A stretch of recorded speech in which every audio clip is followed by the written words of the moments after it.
The champagne was on ice, and the Celtics were ready to celebrate. Their textbook passing had paved the way for a commanding 3-1 lead in the NBA Finals. The Rockets were always one step behind as they showed more signs of confusion than signs of a comeback.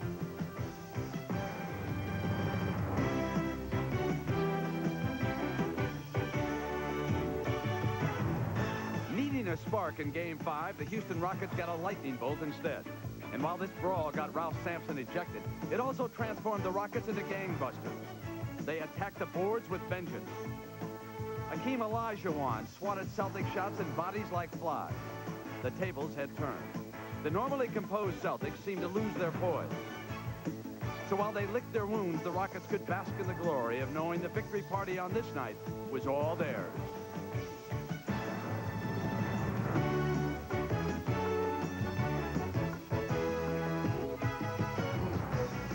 Today in Boston, a city hoping to crown another champion, where basketball is regarded as art, and where art sometimes imitates life.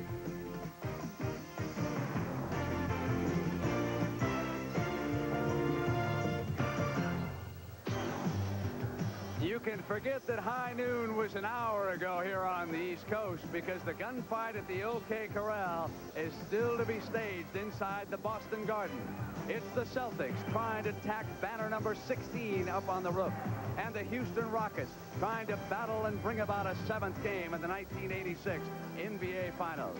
It's a 6th game that not many folks expected we'd ever see after the first 2 games here in Boston, when the Celtics were very impressive in rocking the Rockets. But then Houston regrouped at home and got the job done. Welcome, everybody. I'm Brett Musburger. You know, when a championship series begins, you talk about average points scored, coaches' strategy, playing time off the bench. But when you get to a 6th game, raw emotion is what tends to fuel you. And forevermore, it will be known as the incident in Game 5 in Houston. You have seen the tape over and over. You have seen Ralph Sampson come down the floor. Jerry Seasting pick him up down there. You've seen Sampson's elbow. You've seen him go down underneath the basket. You've seen the double team continue. You've seen Sampson's arm pinned. You've seen Sampson suddenly lose his cool and start throwing punches. And you have seen Bill Walton come in with a tackle. The issue is not who is to blame, but how will the players respond here today? Well, we lost our composure, and anytime that happens, anything can happen on the basketball court. This team is really pumped up, and I think it's something that's going to carry over into these next 2 games. You know, you expect a game like that maybe once in a while during the season, but not during the finals. And I think we're all a little disappointed in ourselves. We're going to have to do it. It's do-or-die situation. I don't think that we can just rely on being the Boston Celtics and we're at home to win a game. We know we can beat them. So we come in there over here with determination. We can't expect anybody to give it to us or let us have it. We got to go out and take it. We got to play very aggressively right from the start and get back and run for 48 long minutes. All right, the mood of the 2 teams. Houston came in here today very loose. The Celtics apparently put their game faces on yesterday during a very intense workout. The Celtics are favored from anywhere to 9 to 10 points, so obviously the public expects them to respond. I'll be very surprised if the Rockets don't look them right dead in the eye here this afternoon and have at least a chance to pull it off in the last 5 minutes. Now, for more on Ralph Sampson and what's been going on with his day here in the Boston Garden, let's go down to Dick Stockton. Dick? Thank you very much, Brent, and maybe he's just destined to be a villain in the NBA. Whatever, Ralph Sampson has had his problems in Boston long before today. He had that scary injury in the regular season, a tough game 1 for 13 shooting, and the cut under the eye. So all eyes were on Ralph Sampson as he came into the arena today with the rest of the Rockets to a chorus of boos. Pat O'Brien asked him if he pays attention to what the press says about him. Like I said, I haven't really read it and haven't seen it. I've seen it coming into the gym today. I really haven't focused that much on it. You know, just concentrate on what I have to do personally. I know it could be a situation where they're going to boo me every day, but I'm used to it. Whether or not you've read it or not, you know it's going to happen. You are going to be the focus of the game. Will that affect you today, Ralph? In the past, it has affected me and made me play at a higher level. He has not risen to the occasion at Boston Garden yet. And even though the Rockets won an emotional game number 5 and game 6 coming up right now, keep in mind that if Ralph Sampson does not produce today, the Rockets are in a lot of trouble. He cannot afford to disappear. Tommy Heinsohn, is Houston coming back at home? What has brought the Rockets back? I think they discovered, Dick, the intensity that's needed to be played at in the final round. And that intensity produced very, very sensational, aggressive rebounding on the offensive boards. They're going to need a lot of that offensive rebounding in order to turn the Celtics back today. Tommy, there is no secret that as Larry Bird goes, so go the Celtics. What do you foresee for Bird today? He's been the inspirational leader for this ball club ever since he arrived on the scene. They want to get the ball in his hands. They need him to get off shooting well to set up the rest of their game. He's a great passer, but the shot will produce the good passing. He only took 13 shots in the last ball game. They need to get him the ball more so he can shoot more.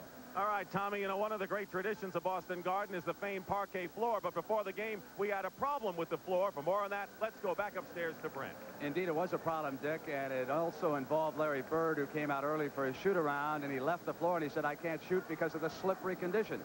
Well, it turned out that, fearful of a demonstration on the floor after the game and the baskets being torn down, they sprayed that support right there with silicone. But they sprayed it while the baskets were out over the floor, and some of it dripped down on the parquet, leaving it in a very slippery condition. Chris Ford, the Celtic assistant out there in the background, they came out and mopped up the floor, and then referees Jake O'Donnell and Darryl Garrettson became involved, and they have asked for it to be washed down still a second time. It's something to keep an eye on because someone might slip, cost you a basket, and worse yet, someone could get hurt. The Garden itself is a great setting for a Game 6. This is where the Lakers wrapped it up a year ago. Today, the Celtics want to come back and reign again as NBA champions. CBS Sports coverage of the 1986 NBA Finals is sponsored by Miller High Life. Miller made the American way since 1855. And by the new Chrysler Corporation. They don't want to be the biggest, they just want to be the best. Sports coverage of the 1986 NBA Finals is sponsored by Miller High Life. Miller made the American way since 1855. And by the new Chrysler Corporation. They don't want to be the biggest, they just want to be the best. Here in Boston Garden, not as humid as it's been in the past, but it is warm, and it's going to get steamier, we are sure. Right now, for the introduction to the starting lineups, let's go to the public address announcer, Andrew Jick. Good afternoon, ladies and gentlemen, and welcome to the Boston Garden for Game 6 of the NBA Finals between the Houston Rockets and the Boston Celtics. And now, let's meet the starters for the Houston Rockets. At guard, in his 8th year from St. Mary's, number 33, Robert Reed. At the other guard, in his 5th year from Drake, number 32, Lewis Lloyd. At forward, in his 3rd year from Louisville, number 22, Rodney McCray. At forward, in his 3rd year from Virginia, number 50, Ralph Sampson.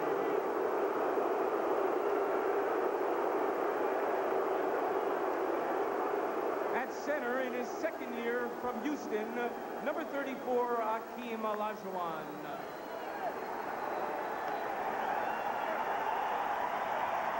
And the head coach for the Houston Rockets, Bill Fitch. And now, let's meet the starters for the Boston Celtics.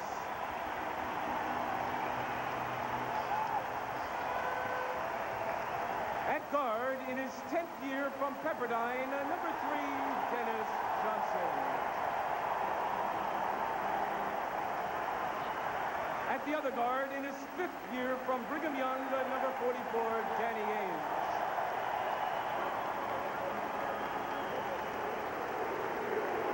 At center, in his 10th year from Centenary, number 00, Robert Parrish.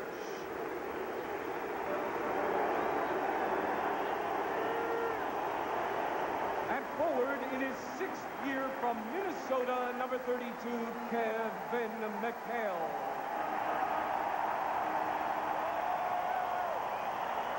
At the other forward, in his 7th year from Indiana State, number 33, Larry Bird.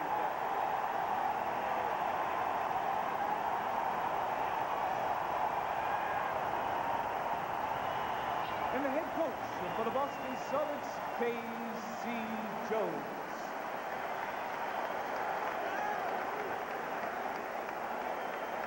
This Boston Garden crowd is ready, and the officials working today's game, and it's important who they are. Darryl Garretson and Jake O'Donnell will work the game. Hugh Evans is the alternate, and Tommy Heinsohn, after what we had in game number 5.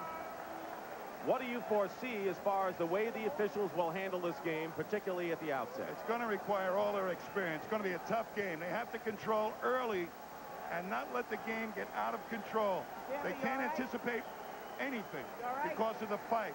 They've got to establish a level of contact every player can play with. You think they're going to call things early, especially so, or not? If they overreact, there's going to be some serious foul trouble to one or the other team, particularly the big guys, and that's not right.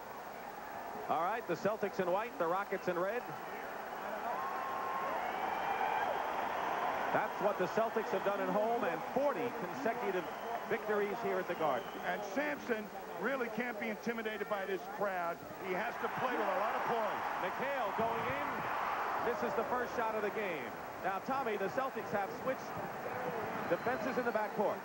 Well, they said they were going to have Ainge guarding Lewis Lloyd, but he's out taking Reed. They wanted to make Reed work a lot harder and put Dennis Johnson on him. They haven't gone that way. Sampson takes the first shot and misses, and a loose ball foul against Houston. Houston, the foul was on number 32, and Lewis Lloyd. Lewis Lloyd committed the foul. You know, getting back to Sampson, if Sampson were to overreact and play more passive, he won't be a factor today. And now they say the foul was on Robert Reed, his first. He got into foul trouble in the last game. Dennis Johnson penetrated. And the Celtics take the lead, crashing the board. Kevin McHale. Now Ainge is on Lloyd, and DJ on Robert Reed. Bird steals from McRae. Johnson finds McHale. Reed was defending, and McHale gives the Celtics a 4-0 lead. Kevin McHale has led the Celtics in scoring in both of the losing games for the Celtics.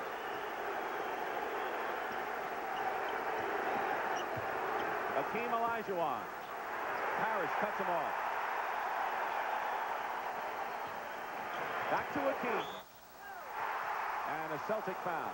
They're starting with Robert Parrish on Olajuwon, primarily because Parrish will muscle him a little bit more than McHale will, can play him maybe a little bit better one-on-one than McHale also. Tommy, Robert Parrish has been off his game in 3 of the last 4. K.C. Jones said yesterday he's the backbone, and they're going to continue to go to him particularly early. I think they need his points.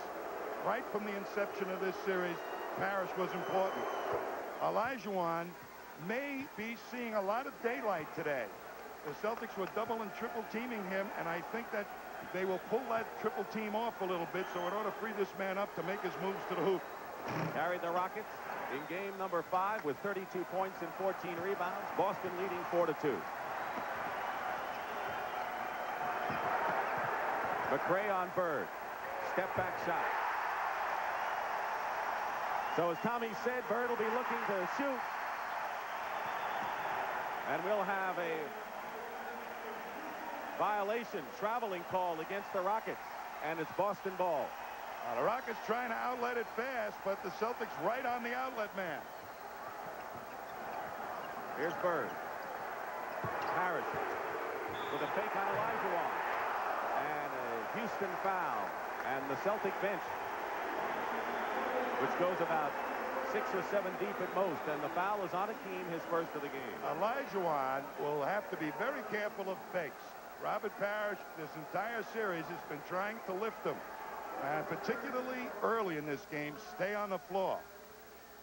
Parrish has scored in double figures in only 2 of the 5 games of this series. He was the scoring leader in game 1 here with 23 points. The best part about Robert Parrish in this series hasn't been his scoring. It's been his rebounding and his defensive play against either one of the postmen. He really has helped to deny them good low post position. Misses both free throws. Celtics by 4. Houston has taken only 1 shot. That's the second, and that's good. And it's Robert Reed, who has gotten off to a good start from the perimeter in most of the game. Dennis Johnson quickly penetrating again. Scored. He's done a lot of that, Tommy. And the two shot blockers stayed on the ground that time.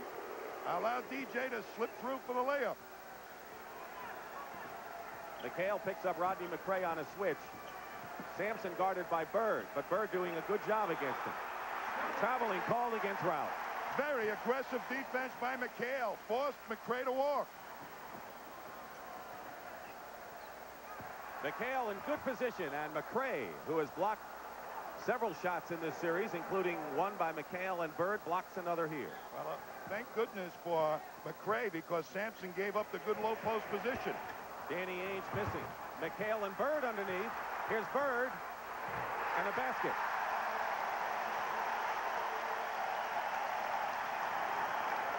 And the Celtics with a 6-point lead. Quick passing, and Lloyd, who's really struggled, hits his first shot of the game. Bird is not going to double as much today, I don't think, in that low post. That's going to produce some offensive rebounds here. And this man, when he comes to play, he gets his nose and his mustache dirty underneath there.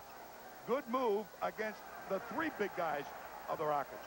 McHale works his way in, and Olajuwon gets the rebound. Loses the ball, does Reed to Ainge. There's Bill Walton, who's had a big role in the series, but the Celtics have doubled the Rockets' output with 8:45 to go. And a Boston foul inside as McRae was trying to find Sampson. Foul is on Danny Ainge, his first. Well, I'm noticing right away they're not as aggressive, the Rockets, getting those outlet passes to get that speed into the action. Tough to play on the road, and the Celtics have won 40 straight here. Sampson turnaround over McHale. McHale's played good defense early on. Parrish gets free.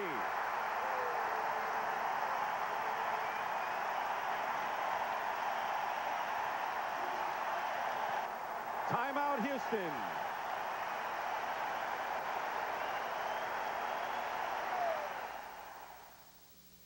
Hello, I'm Frank Bartles, and you remember Ed James.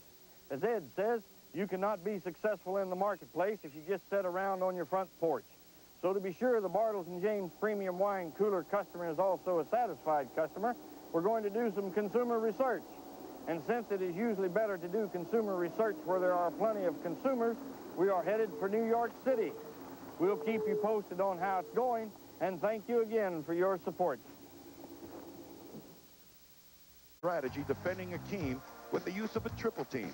This strategy has caused a big problem on the weak side of the floor, because now there are only 2 Celtics left with the job of keeping 3 Rockets off the board. In Game 5, both Wiggins and Peterson repeatedly burnt the Celtics on the offensive glass. Here's Jim Peterson just walking in, unmolested, for one of his 6 offensive rebounds Thursday night. The Celtics will have to be more judicious on their use of the triple team and keep Larry Bird on the weak side occasionally to block out. So the Celtics, Tommy, have made an adjustment, and it's worked for them so far. They have controlled their defensive board. The Rockets not getting that offensive glass like they did in Game 5. Rockets have turned the ball over 4 times, and the Celtics have made baskets each occasion. The Celtics have yet to turn it over. That's a big early statistic with 8:12 to go in the first period. Ainge all over Lloyd. 5 seconds on the shot clock. Akeem knocked away by Bird. 3-on-1 for Boston. Dennis Johnson draws the foul. Another turnover. And it could be 2 more points for the Celtics. What great defense, though, by Danny Ainge to not allow Lewis Lloyd to make the inbound pass till much too late. And here's Bird, comes over at the last instant and knocks it away. Akeem thought it was being played 1-on-1. And they had, the Rockets, only 3 seconds left on the clock when he went up with a shot. Meanwhile, Robert Reed commits his second personal, and here's Dennis Johnson, who has gone to the free throw line more than anyone for the Celtics in the series. Well, for 2 games, he penetrated an awful lot, trying to lift the Twin Towers. Instead, they gave him a lot of shots going to the basket, so he does get fouled, mostly by the guards, however. You see the banners atop Boston Garden, and the Celtics intent on tacking up number 16 today. But Dennis Johnson misses 2, and the Celtics are 0 for 4 from the line early on here. Robert Reed, Dennis Johnson on him. Well, they're taking a page out of the Rockets defense, making them waste time in the backcourt. Crowd boos Sampson every time he touches the ball. McRae going in. What a move by McRae. He switched hands, got the layup, and draws the foul. What a great pick that time by Olajuwon. Watch Olajuwon just step out on Larry Bird, allows McRae to swoop in there against McHale. Nothing much McHale could do once McRae got to the top of his jump. He's had a great series, and when you look at his numbers and Larry Bird's numbers, he has done everything possible to stay even with Bird. A tremendous accomplishment. That was one of the goals of Bill Fitch. If McRae can sort of offset Bird, he said we win. Foul, of course, was on McHale, and it's 14-9 with 7.5 minutes remaining in the first period. Dick Stockton and Tom Heisman. Game 6, Boston Garden. Parrish crashing the board. McHale. Inside Ainge had position, but he lost the ball. But the Celtics are getting position inside on the Rockets. They're getting the offensive rebounds early.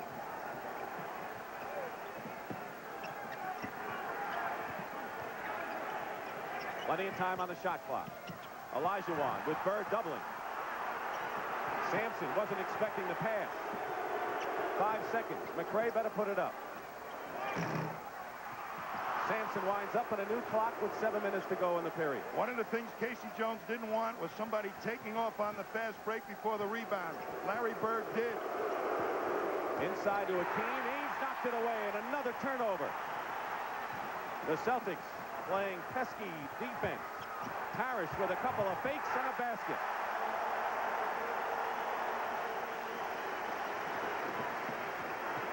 Lead is 7 for the Celtics. Their biggest lead was 8. Lewis Lloyd pulls up, in and out. And now the Celtics can establish their biggest lead so far. Dennis Johnson does it. All 5 Celtics have scored. I will tell you, the Celtics are dominating both boards right now. They're blocking out with the exception of only one time. Larry Bird. Everybody's putting a body on somebody.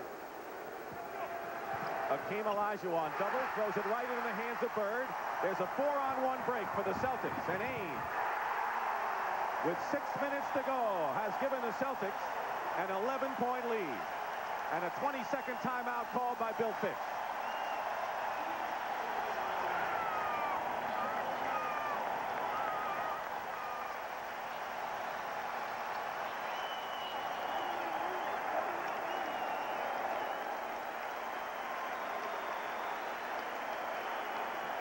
As Larry Bird. And Bird is going to take off, I believe, on... Let's take a look at Larry Bird. Inside he comes. And right, protecting the lane on the weak side on the double. And off they go on the fast break. Now, Bird was the man that was tripling every time. And the Rockets started to really tee off on his man. Now the Celtics not using that quite as much. You saw the turnover points, 12-0. 7 turnovers committed by Houston, none by the Celtics. They're playing nearly flawless first period. Sampson crashing the boards of the Rockets. Loose ball. McHale goes after it and throws the pass behind Danny Ainge. They corrected an earlier foul. First we said it was Lloyd, then Reed. They went back to Lewis Lloyd. So Lloyd has one and Robert Reed has one here in the first period. The Rockets being forced more to their half-court offense, and that's where the Celtics feel they have an advantage. Sampson is 0 for 3 so far. Olajuwon is 2 points. Reed with a tough shot. Akeem in a crowd is fouled, and Larry Bird slams the ball to the floor in disgust. We talked about the rebounding. Here's what happened in Game 5. Look at that huge edge by Houston. But right now, the numbers read like this. They're all even, but the Celtics have gotten the key rebound. And they're getting on the offensive glass a lot better themselves, the Celtics, than they did at any time down in Houston. Tommy, Robert Parrish has picked up his second personal foul. And in the last game, at least, Bill Walton played more minutes. And it seems that Walton has played a bigger role than Robert the last couple of games. The Celtics would like to keep Parrish in there as much as possible. Absolutely. But he's going to have a tough job guarding Olajuwon one up because Olajuwon has got all those moves. 1 out of 2 for Akeem. He's been a 66% free throw shooter in this series. McHale. Sampson tried to overplay and got burned. Dick, he's playing passive. He's not just right. The poise a little bit gone from his game. And you may say that about the Rockets in general. They look just tentative out here with a lot of pressure of playing in the Garden Court. Olajuwon with a turnaround. Many of the Rocket shots are wild. Watch Parrish run the court. Robert Reed alertly steals from behind. A 4-on-3 Rocket break, and Lewis Lloyd comes in with the hoop with 4:25 remaining in the first. That was a great defensive play by Robert Reed to make that steal from behind on Parrish. Parrish was running the court, as many people have seen him in the past. He's been picking his spots most of the series, however. Lloyd is on Dennis Johnson. Sampson again trying to overplay McHale. Couple of fakes stripped away, and Reed has made 2 fine steals in succession. Lloyd hits the jumper, and with under 4 minutes to go, the Celtic lead is down to 8. When they run, the Rockets get everything turned loose. Good rebounding, and Lewis Lloyd in particular. Lloyd is having his best start of the series. Ames baseline, quick pass, Bird to Dennis Johnson. Olajuwon has it knocked away, and a foul called by Jake O'Donnell against Boston. Casey Jones wanted the Celtics to have more than a one-pass offense this afternoon. Move it around. Make the Rockets use their legs on defense. And here is Bill Walton replacing Robert Parrish for the Celtics. Parrish goes out, having scored 4 points and 2 fouls. Walton has had a tremendous series as a rebounder. He made that key basket off an offensive rebound in game number 4. Yeah, Walton, though, does not muscle a low post man as well as Parrish does. So Akeem probably will get better low post position to make those swinging moves. Ainge committed the foul on Olajuwon, and there is Jim Peterson, and anytime one of the towers goes out of the ball game, Peterson gets the call, and he has been nothing short of magnificent the last 2 games off the bench. Well, particularly with that 3-on-2 rebounding that the Celtics were allowing, he was coming in virtually uncontested. So if that doesn't happen, you don't see Peterson producing those same rebounding numbers. Not when you put a body on him, and he may even pick up some fouls. 1 out of 2 for Akeem. By the way, Olajuwon and Sampson have not gotten a basket yet, and we have 3.5 minutes to play in the opening session. Celtics by 7. Ainge to Dennis Johnson. There's Walton. Doesn't usually shoot from outside. 2 seconds on the clock. Fall away by Dennis Johnson, and the 24-second clock expired. We're at Boston Garden for Game 6 of the NBA Finals between the Houston Rockets and the Boston Celtics. Dick Stockton and Tom Heinsohn. And the Celtics with an early lead, led by as much as 12. It's down to 7. I'll tell you, the Rockets played very, very good defense that time. They forced the Celtics to take a very difficult shot. Boston has committed 4 turnovers after Houston committed the first 7. Keep in mind that Olajuwon has 4 points, all from the free throw line. Sampson has yet to score. All 5 Celtics starters have scored and have at least 4 points. Now, who do you go to if you're the Rockets? Parrish did a decent job on Olajuwon, and the smarter doubles of Olajuwon caused some turnovers. Maybe they go to Akeem again and maybe try to get Walton working and in foul trouble. Olajuwon playing way outside. 8 seconds on the shot clock and throws it away. He was looking for McRae, and that's the 8th turnover against Houston. So a timeout is called. 2:54 to go in the first period. The Celtics lead. There's a big many sailboats on the Charles River, Tommy. The fans are either here or home watching the game. Well, you can't plug in your television set out there anyplace, can you? Well, they have ways now. There's the Boston skyline. It's rained the last few days here in Boston, but today is a gorgeous day. And inside Boston Garden, we'll take a look at how the shooting has gone thus far. The Celtics, 58%, Houston 42. Keep in mind, the Rockets have not shot 50% in any game of this series. Rockets have played in the prior games good defense, making the Celtics use a lot of time in the backcourt. Steal by Olajuwon. And gets an easy bucket. And now it's a 5-point Celtic lead. Rockets have reeled off 7 in a row now. Lloyd has played the entire period and has played well. More aggressive, and there's another turnaround and another Hakeem Olajuwon foray. And now the lead is cut to 3, and the crowd is a bit upset right now, not to mention Casey Jones. Well, they double-teamed Walton. He was trying to find Bird, but couldn't get the ball away. 9 straight run off by the Rockets. Quieting the crowd. The visitors from Houston. Into Walton, and Olajuwon makes another steal. Under 2 minutes to go in the period, and Rodney McRae, with great acceleration, scores, and it's a 1-point game, 11 straight, and the Celtics have gone to sleep right now, and a 20-second timeout called by the Celtics. I'll tell you, Olajuwon is just playing sensational defense with his feet.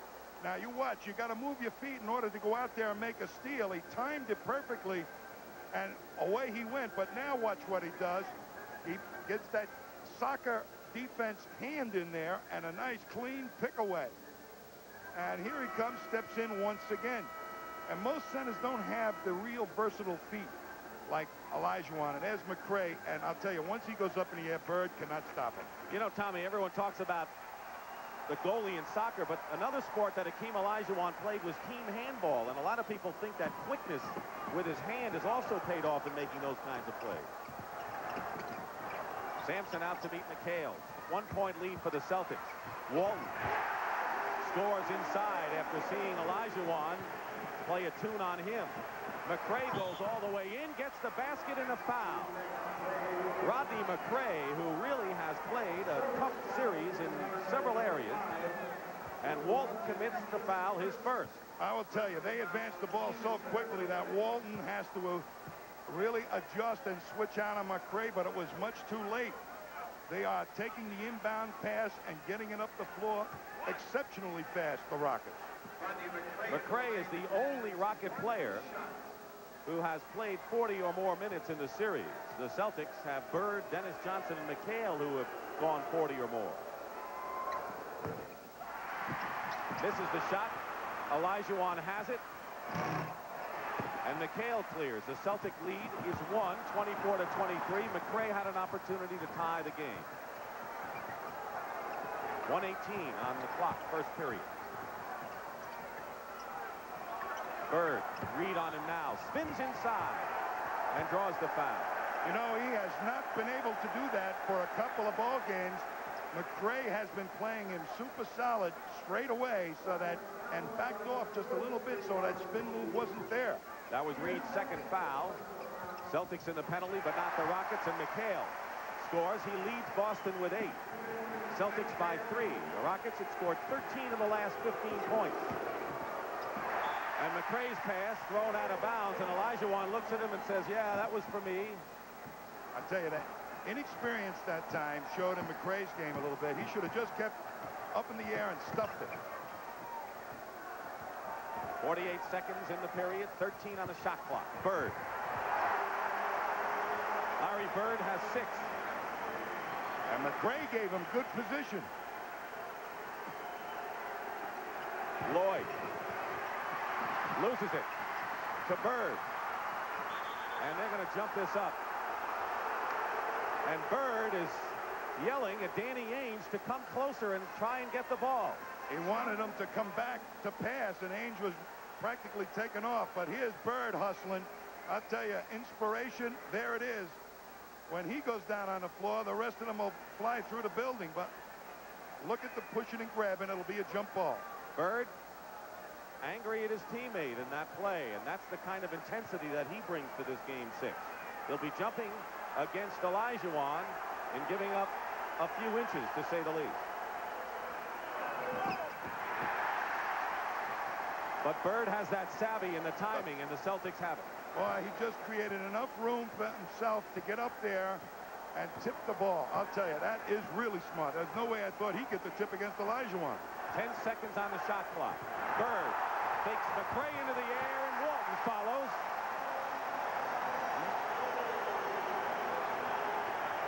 No basket. Should have been a basket. He hit the ball after it hit the glass. I think they blew the whistle before Walton went up with it. No, it was on Bird's shot.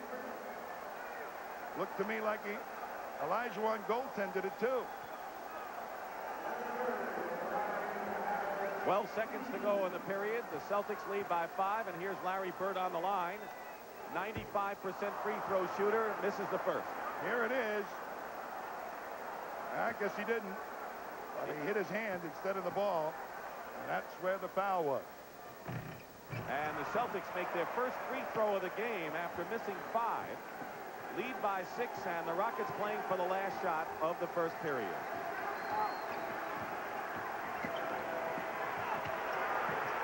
Olajuwon. And a 3-second violation with 1 second to go, turns it over to Boston. Ainge to McHale, and that'll do it.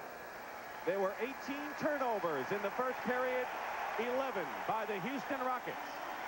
And the Boston Celtics have forged a 6-point lead over the Houston Rockets after 1 period of the NBA Finals 6 games.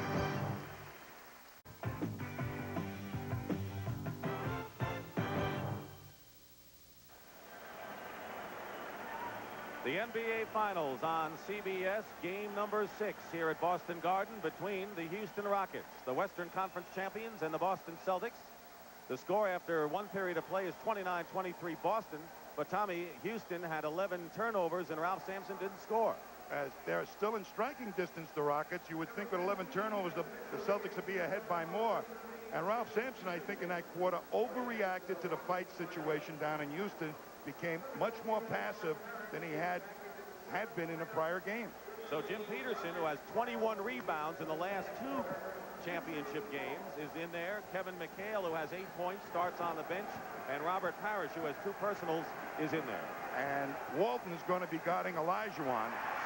Dennis Johnson on the turnover. Number 12 against the Rockets. Pounding the ball, keeping it on the floor. Half-court offense.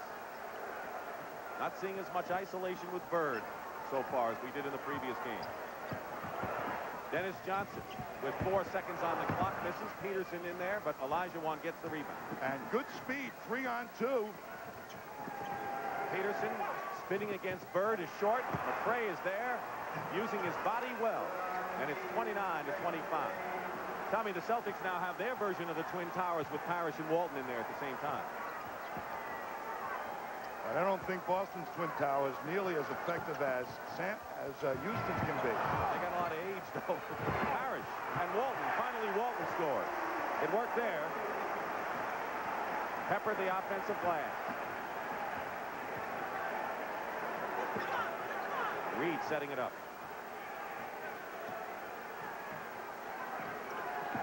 Wiggins in the ball game, handling the ball, guarded by Ainge. An illegal defense call against the Boston Celtics. That's a warning. The next time will mean a technical foul. It was probably against Bird, who went over that imaginary line that goes down the middle of the foul lane. He likes to play that free safety position, doesn't he? Yep. Olajuwon inside.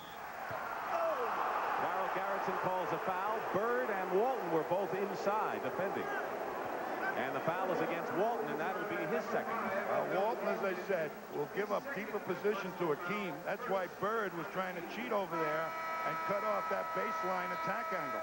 Kevin McHale, who leads the Celtics with 8 points, returns to the game, and Walton's going to go out. Danny Ainge talking to Casey Jones. And here's Akeem Olajuwon on the line. He leads, second to the Rockets in 8, and throws up a wild free throw. Be interesting to see who plays Akeem now, Parrish with the 2 fouls or McHale. McHale has 1 foul. Olajuwon 5 for 8 from the free throw line. Minute and a half gone by here in the second period. Celtics lead 3 games to 2 in the final. Bird coming off the screen.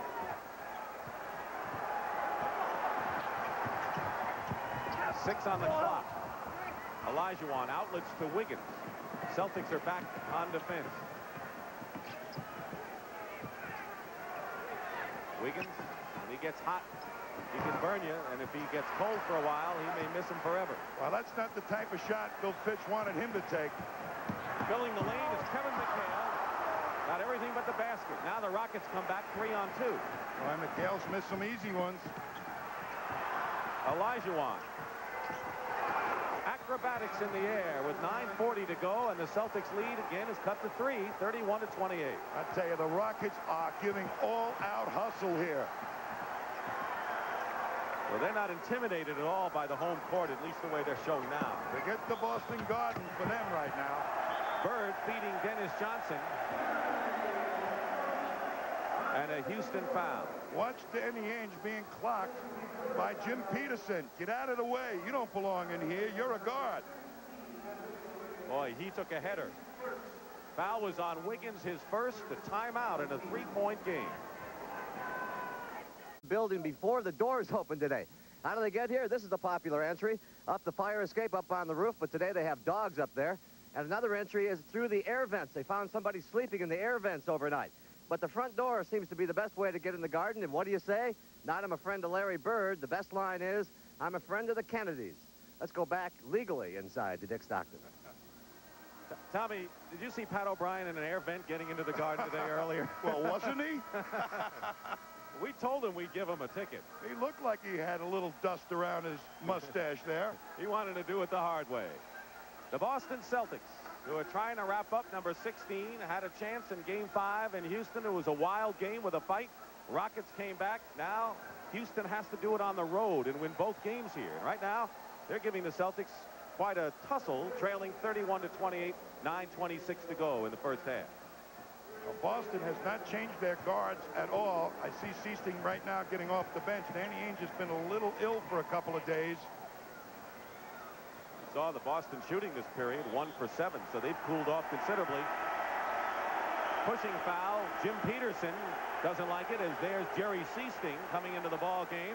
He was the other party in the Sampson fracas the other night. I tell you, that was a gutsy thing to pick up a 7'4" guy going to the basket on a fast break. McHale with 10 points leads the Celtics. Peterson with 1 foul. Winding down and 9 minutes to go in the first half.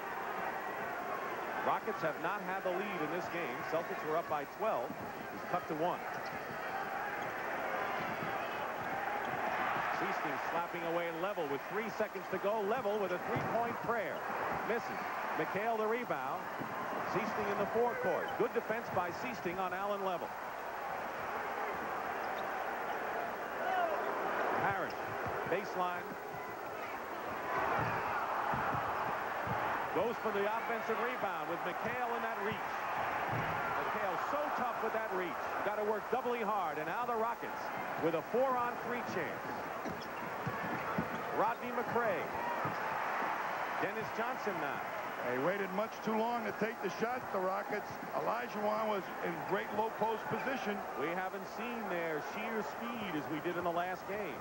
Bird goes up and nearly got the basket. He'll go to the line, though. I'll tell you, that was strictly playing it for the foul. He felt the contact, instinctively knew the whistle was going to be there. He had a quarter of a step, and there was a little fake at a double team. Slides nice, doesn't he? Is that what Brent was talking about before the game with that silicone spray? Foul is on McRae. Used to love to play baseball. That was a slide into third. Not the way they teach you down in the Florida camps, for sure. Larry Bird practices during the off-season. Says he can't wait for the season to end, that he can start practicing. Wishes next year would start tomorrow. 7-point Celtic lead. Bird has 9. 8 minutes to go in the first half. Level finds an opening. Try to change hands. Here's Bird. 3-on-1 Boston. Pass back. Bird.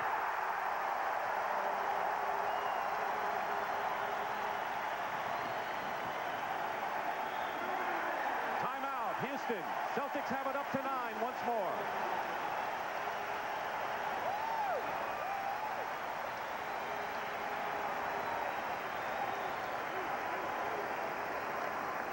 to be no exception. The final round of the Westchester should be a sizzling finale. Ray Floyd, Mike Reed, and Bob Tway all knotted for the lead, and that will follow our NBA game number 6 of the NBA Finals. Now, as we go out to Charlestown, there's the USS Constitution, and I think that some of the woodwinds may be missing as we move in closely to some of the fine music, Tom. I mean, they're playing music right now to about 14 people. There's more people in the band. I wonder where the crowd normally goes there is today. It couldn't be that they're interested in the Celtics. No, and they're not on the Charles River in their sailboats. Meanwhile, inside Boston Garden, where the Celtics had scored 6 in a row, Ralph Sampson has come back in the game. So Sampson, Peterson, and Olajuwon all in there at the same time. I don't think we've seen that in the series yet, Tom. Going with a big lineup. Seen it once, Dick, that big lineup. Sampson fighting inside. Olajuwon tried to roll it in, and Bird comes down with it. Al Parrish did not block out Olajuwon. You got to block him out about 5 feet from the hoop. Don't let him get a running start. How did the Rockets do when they had that combination? They did fairly well, Dick, but Peterson may have nightmares guarding Larry Bird. What a pass to McHale. That's Larry Bird, vintage Larry Bird passing. They have gotten the ball into his hands. He's a creator. Peterson gets free inside for a layup with under 7 minutes to go in the first half. Boston leading all the way in this game, are up by 9. I think Bird forgot he was guarding Peterson. Third straight year, the NBA Finals will end in Boston, either today or Wednesday night, if the Rockets can win and send it to 7. Bird, McHale in there, tipped up and in.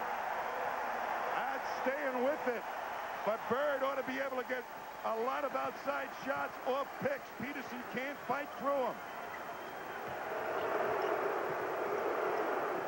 Might have been McHale. It is McHale on the tip-in. He has 14 points. Celtics coming back running. McHale goes in and is pushed. McHale and Bird have combined for 25, Tommy. As Bird gets out on Peterson, and then they forget about McHale, let him roll easily into the hoop. When you get the ball in Bird's hands, anybody that has a half a step on his defender is going to get the ball. Foul is on Wiggins. Well, that nifty inside-outside passing that the Celtics have done, and now Phil Fitch is going to get a technical foul.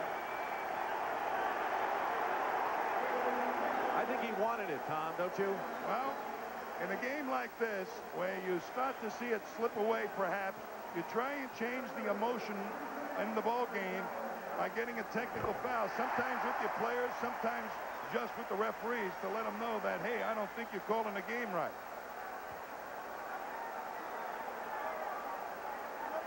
Red Auerbach, no one better at working with refs. That's Don Gaston to his left. Alan Cohen above Don Gaston, 2 of the principal owners of the Celtics. Red used to have the best stomp on the sideline I ever saw. It was a one stomp, 1 foot down, but boy, did it come down hard. That's what McHale has done already. He has been the best shooter for the Celtics in the series at over 60%. Sampson have been doing a pretty decent job on him prior to this game. That's where the passive element, I think, is showing its face. Peterson going up. And a foul against the Celtics, who are on a 13-2 run right now over the Rockets and have their biggest lead of 14 points. Dick, with those 3 big guys in there at the same time, Wiggins should not be taking outside shots. They should be trying to really post up Bird with Peterson. Wiggins is not even trying to get it to him when he's down there. Because Wiggins is an off guard, really not your point guard, level more of that role. Foul was on McHale, his second. Bird picking up level, trying to get inside. Level left open and hits the jump shot. He's had that broken wrist, just getting his shooting eye back. Wiggins gambling for the steal. He's an outstanding defensive player and has shown it in this series. He sure has, and he's done an outstanding job on that offensive board. McHale goes in. They're going to call goaltending against Olajuwon, who is helping out on Ralph Sampson. But credit the basket to McHale, who has 18 now. He started to get that shadow defense in action in the last ball game. Did it an awful lot against the Lakers in that series. Wiggins and Seasting had love pats as Wiggins went by. Peterson going strong, blocked by McHale. And a Rocket foul.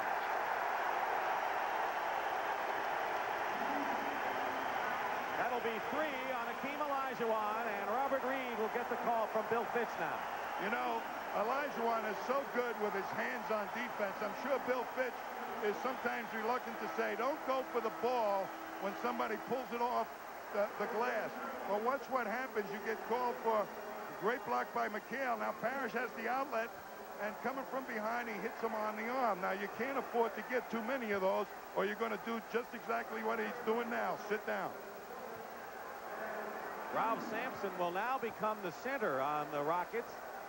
And as we've said so many times, and as Ralph has proven, he's a different player when he moves to that position than when he is in the game with Olajuwon. And you see what he's done when he's been in there with Akeem.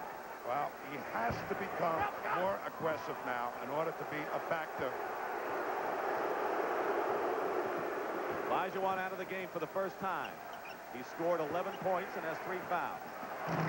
Reed missing. Wiggins crashing the board. Here's Sampson knocked away by Seaston. Seaston. Bird, 3-point fake. Parrish. And Parrish didn't seem ready for the pass and took too many steps. Danny Ainge has returned. This is Game 6 of the NBA Finals on CBS from Boston Garden, where a capacity crowd as usual at Boston Garden trying to see if the Celtics can wrap up another title. And they're leading by 15 points with 4:40 to go in the first half. Dick Stockton and Tom Heinsohn level, lost the ball. Sampson going in, missing again. Several of the Rocket shots have been good shots. They've just come off the rim, Tommy. Now, that may really hurt Sampson's psyche in this ball game. That was one he should have scored. He's 0 for 5 from the field. McHale and Level knocked it away. Alan Level alertly coming over to help. Wiggins scores with about 4 minutes remaining. Lead is 13 for the Celtics. You know, the Lakers had trouble putting these Rockets away. They would hang around, hang around. Boston has to be a little careful here. Can't let them back in the ball game even at this stage. I don't think the Rockets wilt at any time. Nope, they are with you all the way, and they got that explosive running game that can come into play at any time. McHale spinning around, missing. Sampson loses the ball to Parrish. The aggressive factor that you talked about. Sampson was in a better position than Parrish there, but didn't hold on. 10 on the shot clock. Parrish. And Wiggins fighting Bird, who feeds McHale. Bird is a presence all over the floor, and he was inside on that play. Court savvy, you just saw it. Peterson against McHale with a good fake. And the Rockets come away empty again with 3 minutes to go in the first half. Not eating a no. Danny Ainge going to get in there on the boards. Level knocks it away again to Reed. Reed to Level. Bird back and fouls Alan Level. And that'll be Bird's first foul of the game, and a smart one.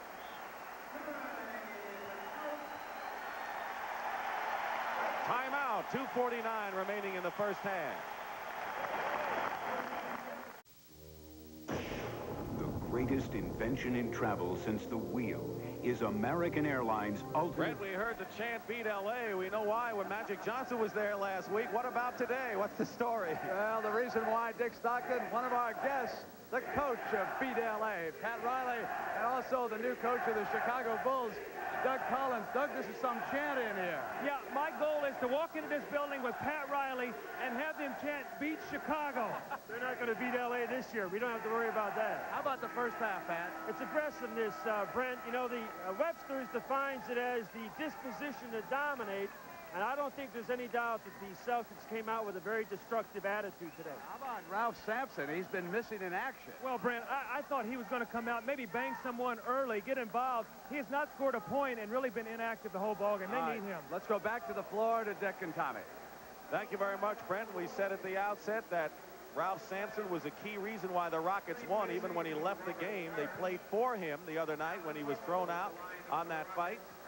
And there was a lot of emotion by the Rockets, but their other contending games in Houston were with Sampson playing a solid game. If he is not a factor today, the Rockets, as again we say, are in a lot of trouble. Bill Walton coming in right now for Robert Parrish. Will be a good time for the Chief to get some rest. They don't want him to pick up a tired foul, Parrish, because they know he's going to be important guarding Olajuwon in the second half. 49-36. Rockets trail by 13. Walton setting a pick in the backcourt. Wiggins staying with Johnson and making Dennis work.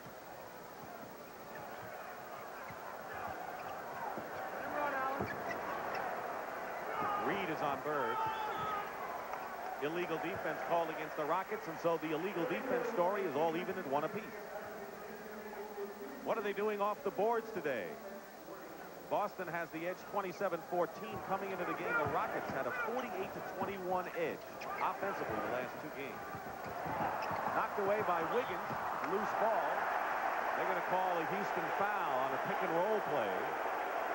Boston loves to use Larry Bird coming off picks or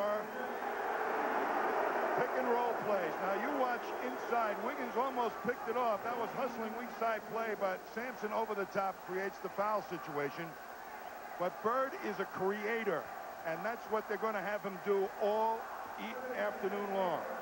What a tremendous first half for Kevin McHale, going for his 21st point and fails. The Celtics struggled from the line early, and then they come on strong before he missed.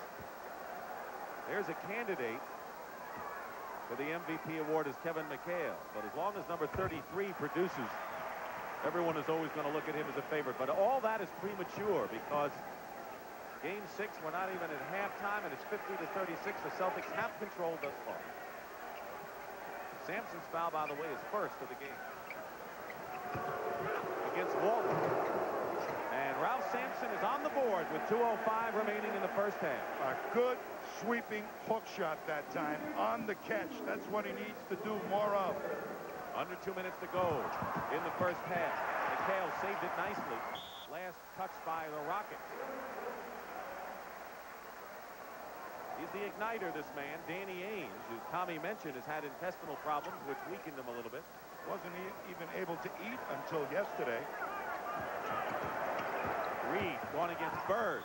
Going up. Offensive foul will be called against Larry Bird, and Robert Reed was hit in the chest, and he's shaken up. He played excellent defense that time, but that's the price you pay for foot faking Bird and then wheeling back into the lane. You just watch him now. He foot fakes Bird, lets him think that he's got the lane to the basket, and then quickly gets back to it. Made a good recovery. Bird's foul is second. Sampson trying to get unleashed, misses, gets the rebound. Wild shot, Bird, McHale. Dick, there are a ton of white jerseys around every shot the Houston Rockets take. No offensive rebounds for the red jerseys. It's like Sampson is just throwing up every chance he can get. Look at that pass. McHale to Walton and a Houston foul. That's what the Rockets have to do with that inside passing, not much else. I'll tell you right now, the Celtics have spread out the Rockets defense, and they're able to go and utilize the 2 big guys the Celtics have down low. And McHale, when he starts passing, he's not too bad either. Foul is on Sampson, his second. Despite all of that, the Celtics have played one of their patented games in the first half, are leading by 12 at this point. So the Rockets still in this fray, to say the least. I will tell you, I would be very leery of the Rockets. They will come out, and they know the second half they have to go all out, and I'm sure they will. The Celtics have missed 9 of 17 free throws in the first half. 1:10 remaining. Going in is level. He tried to pass inside, no one there. 2-on-2 break. Danny Ainge. Going up. Peterson was down court. And Danny Ainge will go to the line and shoot. Peterson was going for the ball. A good all-out hustle. Went for the ball and just ended up hitting Danny on the head. It was all going for the ball. Second foul is on Jim Peterson. Olajuwon is the only Rocket with 3. No Celtic has 3 personal fouls, and Ainge misses, and now the Celtics are 8 for 18 from the line. I'll tell you, when he starts missing, you know you're having a bad day from the line. He is excellent free throw shooter. That was only his second miss in the series, and the Celtics leading by 13, under a minute to go in the first half. Rockets haven't gotten much from Sampson. Olajuwon on the bench with 3 fouls. Outside shot is missed by Robert Reed. Ainge to Bird. Pulls up at the line. 14 for Larry Bird. Has it been in his hands? It sure has. Not as a passer, but as a shooter. Then he started to pass off. And the Celtics committing a foul, and they'll be in the penalty. Rockets will shoot 2. Dennis Johnson is first. A little psychology. When they get Bird off shooting well, then the defense adjusts to him, and that's when he starts making those passes count. Robert Reed missing outside. Wiggins tries to keep it alive. Why did the Celtics go away from that motif in the early games and make him more of a passer than a shooter? I think when this man started to try and penetrate a lot more, Dennis Johnson, they got away from getting the ball to Bird. It worked in game 4 for DJ, but not in 5. Bird knocked away, and another Rocket foul.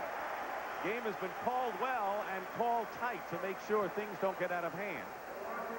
Bill Walton talking to Mitchell Wiggins. And now Wiggins going back to Walton. There's a mismatch. That foul was on Peterson, his 3rd. 3 on Jim Peterson.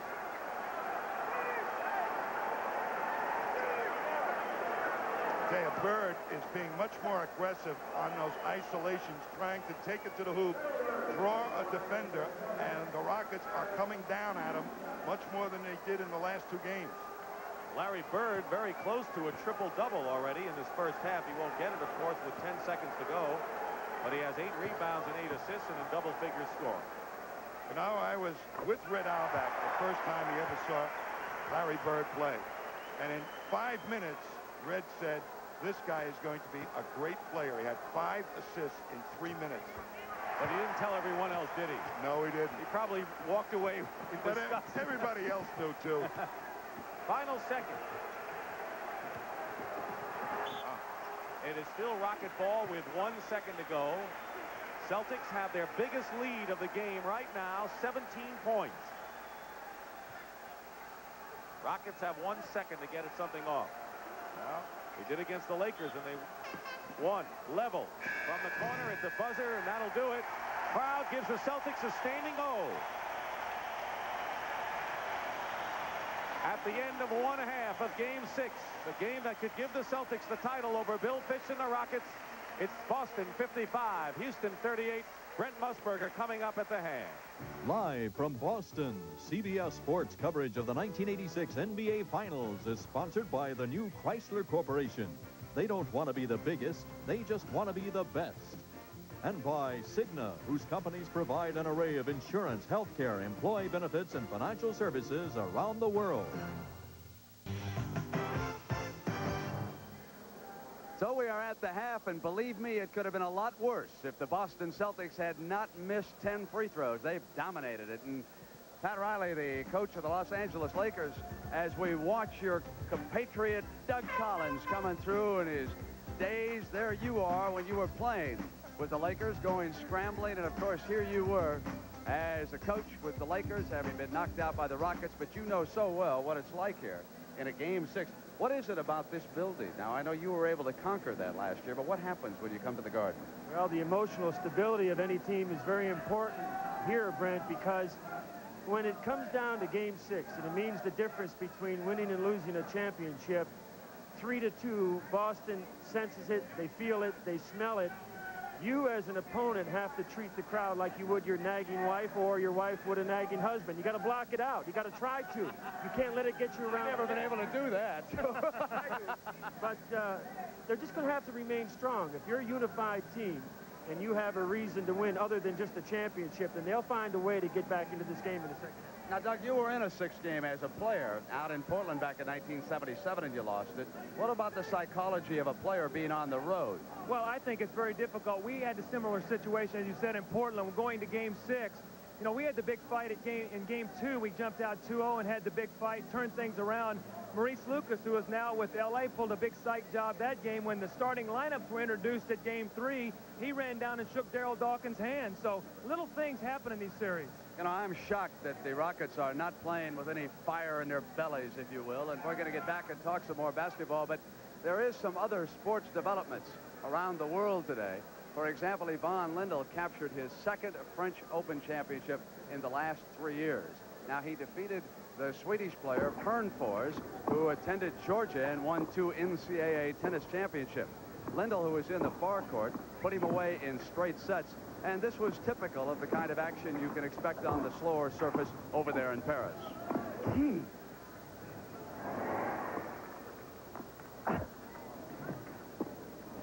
And so Ivan Lendl stamps himself as the player to beat once they get to Wimbledon.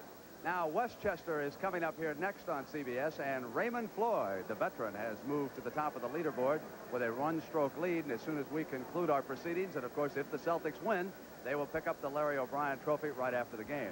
But now let's get back to Pat Riley and Doug Collins. And Pat, what did happen to the Lakers? I know you've never been asked that question, but what did happen to the Lakers against the Rockets?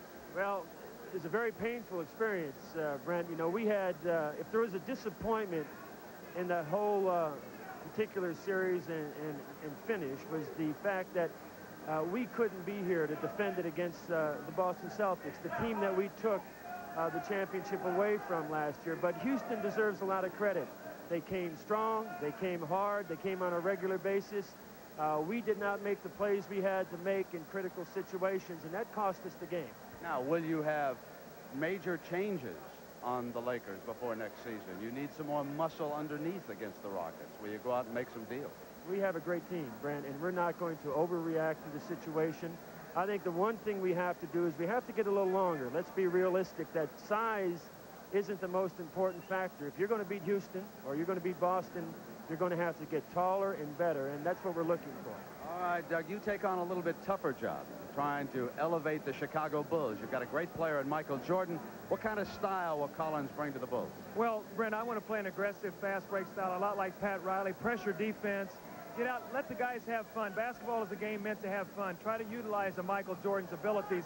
Give it some stability. There's been 9 coaches there in 10 years, and I want to be 3 things. I want to be firm, fair, and consistent. You know, Doug, I was told that Quentin Daly will not be back with the Bulls, but let me ask you about another player, Orlando Woolridge. Will you bring him back? Well, it's a very delicate situation right now. If the Boston is to win today, he becomes a free agent, and now we have to wait. Does he get an offer sheet? Are we able to sign him? Pat knows it's a very difficult thing with the free agents. All right, we're going to come back and talk about the Houston Rockets and the Boston Celtics. Can they come back? Well, we'll hear from Pat and Doug after these messages from your local station. And the Celtics well on their way to NBA championship number 16 here this afternoon. And, you know, Pat and Doug, in every athlete's life, there is that moment when you either stand up and make yourself counted or you shrink from it. And I must say, Doug, that I think Ralph Sampson has shrunk completely from it here today. Well, Brent, I know that in Game 6 after Portland, I did not play well. I remember I had 6 points. We lost by 2. You carry that with you all summer. Ralph Sampson has got to make his presence felt, or he doesn't want to go into the summertime with this kind of feeling. Well, we can take a look at the kind of series he's had. He opened up 1 for 13, and, of course, then he played pretty well for 3 games. He was ejected, a fight that he himself knows that he started. And then here this afternoon, this is the kind of accounting he's giving of himself, Pat Riley. Well, it's important for a player, especially after what happened the other night, Brent, and the kind of reaction that came out of the media about the getting thrown out of that game down in Houston. There was no way that Ralph could come back weak. He had to come back strong. I would even say that probably the first thing he should have done was maybe knock somebody over. I'm talking about a hard foul or to establish an aggressiveness that he has not shown in the first half.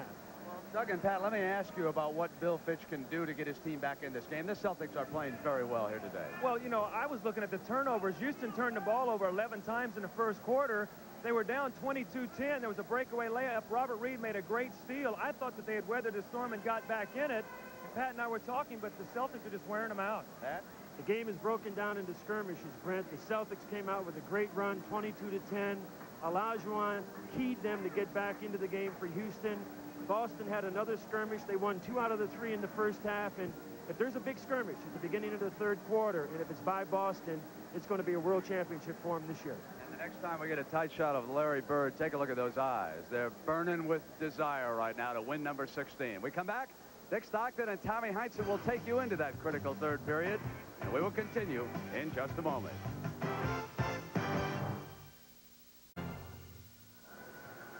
We're back here in Boston and looking at the shooting percentages. Keep in mind that the Celtics have won when they have shot 50% in this series. Houston is under 40 right now. Taking a look at the rebounds, and the Celtics have a 4-rebound edge off the offensive glass. That's a change of tune. As far as the power forward matchup, strictly no contest right now, and we've already talked a lot about Ralph Sampson and how he has not really done the job thus far. Tommy Heinsohn, of all those numbers, I think the rebounding numbers is the one that you look at first, and why have the Celtics dominated the Rockets right now? They changed their triple teaming and double teaming strategy on Olajuwon, which was allowing the Rockets to gang rebound on the weak side. Now everybody's blocking a man, and they're much better in control of the defensive board, the Celtics. All right, Pat O'Brien just talked with Bill Fitch moments ago, and here's what Pat and Bill talked about. Let's go to it. Bill, first of all, what's wrong with Ralph? Well, you know, he's not having one of his better ball games, but there's 2 halves. I think probably he's well aware of the way he's played, and maybe we'll see him come back and have a little bit better second half now. What can you do to get back into this thing? Well, I think the thing we have to do is a bunch of avoid spots. I think we have to avoid any letdown here early. We can't let them jump on us. We've got to go out and get ourselves about a 10-point spread in the third quarter, and then see if we can get back into it. If we can get it down to 10 going in the fourth quarter, we'll be in good shape. You're confident? Well, I'm confident now. We can't play worse than we played. Okay, thank you, Bill. Back to Dick. And the leading scorers in the first half, Kevin McHale with 21, Olajuwon with 11, and he went to the bench with 3 fouls. McHale and Bird accounted for 22 of the Celtics' 26 points in the second period. And now, Tommy, the Celtics playing at home, going into the third period, which they practically owned in this series. Well, they have to not be too cautious, the Celtics. Run when they have it. The Rockets really have to start taking those rebounds back away from the Celtics. McRae, who went to the bench when they went with Olajuwon, Sampson, and Peterson. Over Bird, long shot. McHale cleared. No chance for an offensive rebound that time for Houston. Usually you come out of the huddle and you try to get something going to the hoop. Very good defense that time by the Celtics. McHale screening out Lloyd. Bird. Sampson with the rebound. Outlets to Lloyd. Best play is an open court player, and Lloyd is fouled. This is the story in the third period. Houston made an exception of Game 5, but other than that, it's been all Boston. And you heard Bill Fitch talk about it and Pat Riley about what happens when the Celtics come out storming. I think that's where Casey Jones was most concerned about what happened down in Houston in Game 5. Felt the Celtics did not hustle enough in the third quarter, but I'm sure they will here at home. Foul was on Dennis Johnson, his second personal foul. Bill Fitch has stuck with Lewis Lloyd. A lot of people thought maybe he should go to Wiggins to start, but he has stayed with Lewis. Well, if they can get running, Lewis Lloyd's a weapon. They haven't been able to consistently keep running, so his game has been in and out. Bird. Double triple team. Parrish is fouled. Parrish got free. There had to be someone free with all those red jerseys around Bird. Well, that's what Bird loves to do, Dick, is that pick and roll play, and if you really don't play the defense just perfect, somebody's going to get an easy shot. Foul was against Lewis Lloyd. The Celtics continue to stumble from the line. They are 11 of 22. And miss another one. They are dreadful from the free throw line, and hopefully for them it won't come back to haunt them. Well, you know how many times in games missing foul shot have turned the tide. Ainge harassing Lloyd. Bird doubling Akeem right now, and Parrish blocks the shot. Quickly out to Ainge from Bird. Sampson is back, and Danny Ainge with a nifty reverse layup scores over the 7-4 Sampson. Sampson reluctant to go for the block. Matching their biggest lead, 17. Reed for 3. Rims the basket. Ainge. Lloyd runs it up for the Rockets. 4 on 3. High rainbow shot for Lloyd. Well, Danny Ainge took a bad shot in the corner. They don't want to get in a running game with the Rockets. They've only been playing 6 guys most of this series. They want to keep the tempo, slow down, take only good fast breaks. That's the one thing that upsets Casey Jones when they start to play freelance, get away from inside. Bird misses. Sampson gets the rebound. Under 10 minutes to go, third period. Lloyd going in all the way. McHale got a piece of it. And a foul. Called against the Houston Rockets.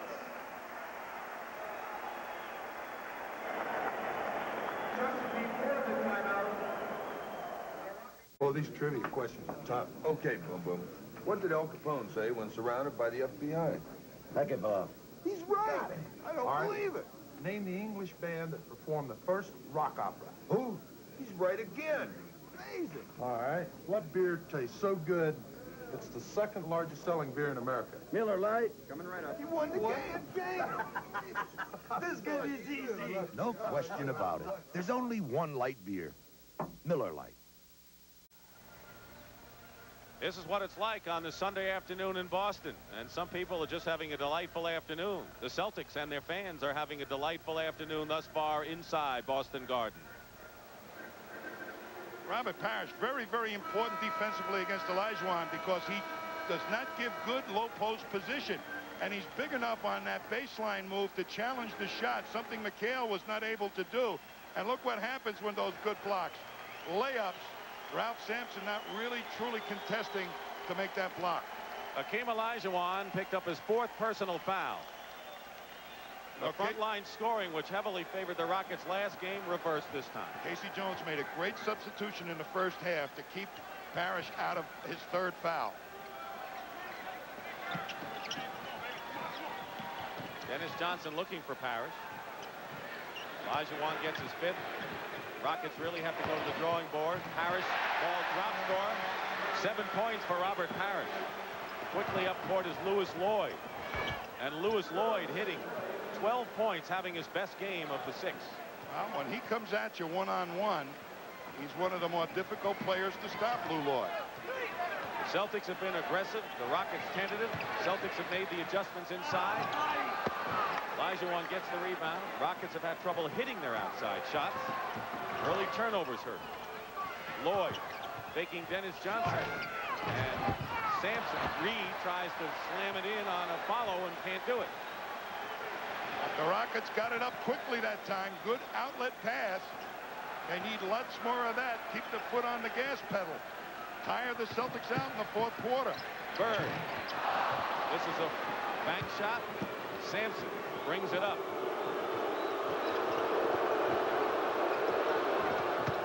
Passes inside to McRae. And a foul. Good pass by Ralph Sampson, who's been one of the best passing centers and forwards in the NBA this year. Well, Sampson, I don't think really should be dribbling on the fast break because that allows the big man to pick him up. And it not really puts one of the big Celtics in a foot race where he has the decided advantage. Here's McRae, who earlier in the ball game had a chance to tie things for the Rockets. The Celtics jumped to a 22-10 lead. Houston scored 11 in a row, came within 1. Then remember, McRae missed the free throw. And then the Rockets were outscored the rest of the way, 26-15, and Houston has been going uphill ever since. 1 out of 2 for McRae. McRae, to me, has been an outstanding player for this Rockets team the entire series. If it's not offense, it's defense. 14-point lead for the Celtics. Their biggest lead has been 17. Early here in this 3rd. And at halftime, Ainge. Danny Ainge gets 3 points out of that one. Big shot. They work the Rockets defense around. That's what they should be doing. Work it around. Take the Rockets' legs away from them on defense. Don't let them run on the fast break. Bird coming over to double Sampson. Gets the rebound. The leading rebounder is Bird. Leading playmaker Bird. And here's Johnson feeding Danny Ainge.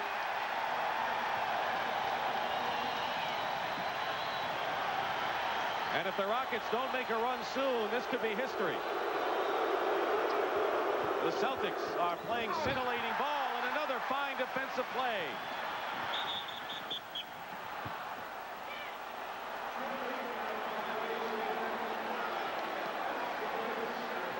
Look what the Celtics do when they come up with the ball. Quick outlet pass, Bird, and could have been a foul on Bird that time. 3-on-1, quick to the wing, Danny Ainge makes him pay. Then the Celtics threw it away, and the Rockets coming back with 7:10 to go in the third period. 19-point lead, biggest of the game for Boston. Olajuwon in a crowd. Foul. Parrish fronted him that time, trying to deny the pass to the deep low post, but they got it over Parrish's head. That doesn't happen very often. Third foul on McHale, and Olajuwon is at the line. Keem had gone on the line coming into this game 18 times more than the next Rocket, and he has gone on the line a lot in this one. He has 12 points, 6 of 9 from the stripe. Dick, he has the quickest development of center skills I've ever seen for a player coming into the NBA. And the one thing Bill Fitch says you'll see better of will be his defensive play. And his passing next year, too. Just under 7 minutes remaining in the third period. Dick Stockton and Tom Heinsohn at Boston Garden. Sampson was trying to overplay McHale and pushed Kevin. And for Ralph Sampson, that'll be his third foul. Olajuwon is playing with 4. Timeout. Big lead for Boston. You see some of the numbers that have been retired here at Boston Garden. One of them is number 17, and he's with Pat O'Brien right now. Pat? Thank you, Dick. And number 17 is indeed John Havlicek. What about your most memorable game here in the Boston Garden, John? I think the most memorable game had to be the Game 5 against Phoenix in 1976 because that particular game had so many ups and downs and highs and lows that I was in the locker room thinking the game was over one time, but that has to be the most memorable. That was a triple overtime game. Where do you place this Celtics team among all the great Celtics teams? This is a great Celtic team, and they're much better than our 76 and 74 teams. As far as some of the 60s teams with Russell, I think we'd have to play to find out. You're part of 8 banners up there. That's over 500. You'd like your percentage to come down a little bit today, wouldn't you? Definitely so, because this team has meant a lot to me and the city, and once you're a Celtic, you're always a Celtic. Always a Celtic. John Havlicek, and let's go back to Dick. Thank you. Tommy? You know, Dick, John Havlicek, when I started coaching, I wanted him to take the last shots, you know, down the stretch, the last couple of seconds. First time we ran his play, he missed it. He came over to me and said, "I'm sorry I missed it." I said, "John, don't worry. You took it. That's all that's important. You're going to make an awful lot of them." And he did. Dennis Johnson going in strong to the hoop. Olajuwon trying to come over and help, and Dennis scores. No second shots for Houston. The Rockets know they have to run to win, but the Celtics are running better than the Rockets in this one. Well, the Celtics controlled the boards. They're still maintaining that control. They decided to come out aggressively, and the glass is where it's happened. McRae gets one of the rare offensive rebounds, but McHale ties him up.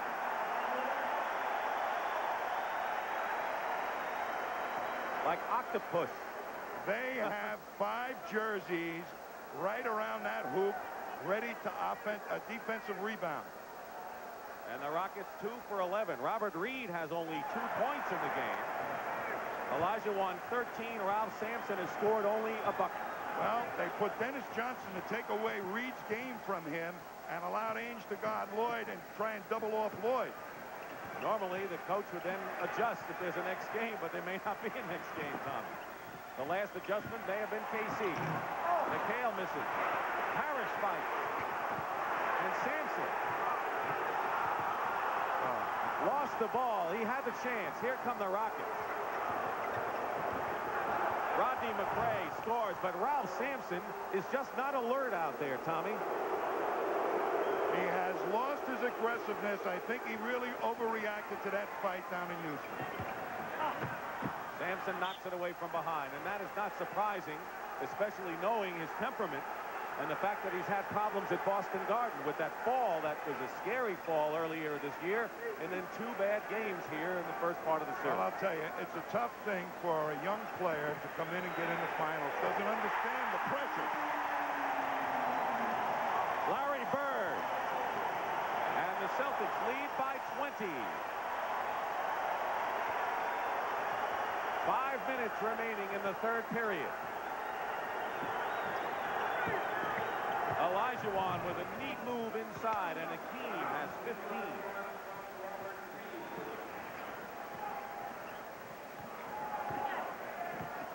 Wiggins, or Lloyd that is, trying to look for the steal.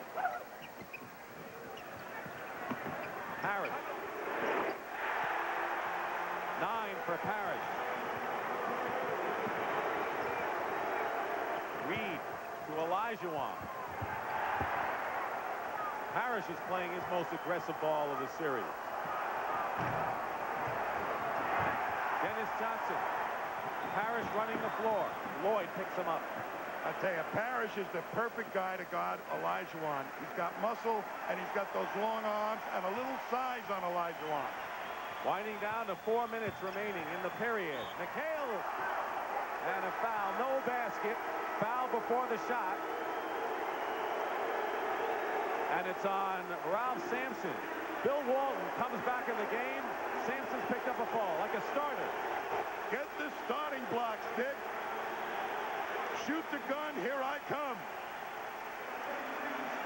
Bill Walton, 9 years ago, was part of a fine championship effort with the Portland Trail Blazers. Had injury and problems. This year he played 80 games, more than any amount in his career. Had a rejuvenation, and he was the man who sought out the Celtics and Red Auerbach. They didn't have to go after him. He wanted to play here. And he was the key guy in developing the second unit of the Celtics that really gave him so much trouble prior to that Christmas Day massacre. He turned it into a fast break unit with his good rebounding and outlet passing. Sampson with 4 fouls. Olajuwon with 4. Dennis Johnson called for the personal right now. 3:56 remaining in the third period. Boston Celtics running a clinic here in a game that could give them their 16th NBA title. But Rockets, it's not over yet, believe it or not, Dick. They still can be explosive, but they have to play strong defense. Sampson picks it up. I believe that it's not over, Tommy, because we were there when the Knicks were trailing by 25 and beat the Celtics in double overtime, so we know it can be done. Bird, McRae with him. 3.5 to go. Lloyd looking to double. Illegal defense called against the Rockets, and that will amount to a technical foul.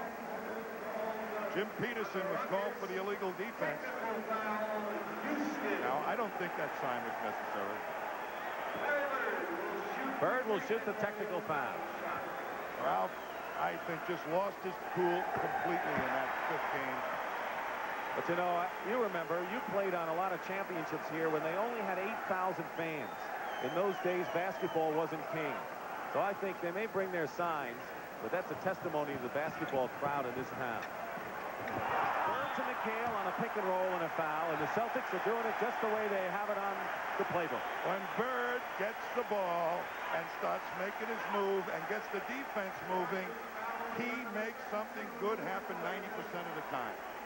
Larry Bird has had a triple-double series, and he has the triple-double in this game as well. 19 points, 11 rebounds, and 10 assists. You know, everybody talks about his many skills. But you know what the most impressive thing to me is about Larry Bird is his competitiveness and his drive. And it started when he was 15 years old. He says, if I'm going to become a great player, I'm going to go out and practice and shoot, shoot, shoot. And that's what he's done many times, all by his lonesome. Saw Olajuwon on the bench. Peterson in for him, and Ainge now called for the foul. Both teams are in the penalty here in the period. 3:12 remaining. Tough time for Ralph Sampson in Beantown. Trying desperately to shed that monkey off his back of never having been a real winner. And I tell you this, before the fight, and even after the fight, he's a winner in my book. He's going to be a great player down through the years, and this team with the red jerseys is going to be heard from a lot of years from this game today. Sampson has 4 points, and I agree with you because this is the coming power in the league. However, I think Ralph Sampson may always be looked upon as a villain in many ways, like Wilt Chamberlain was in the year. That is something you just inherit, and it may be with him, even though he'll develop into a greater player. A lot of big guys have had to deal with that type of problem. Eventually they do. McHale gets fouled.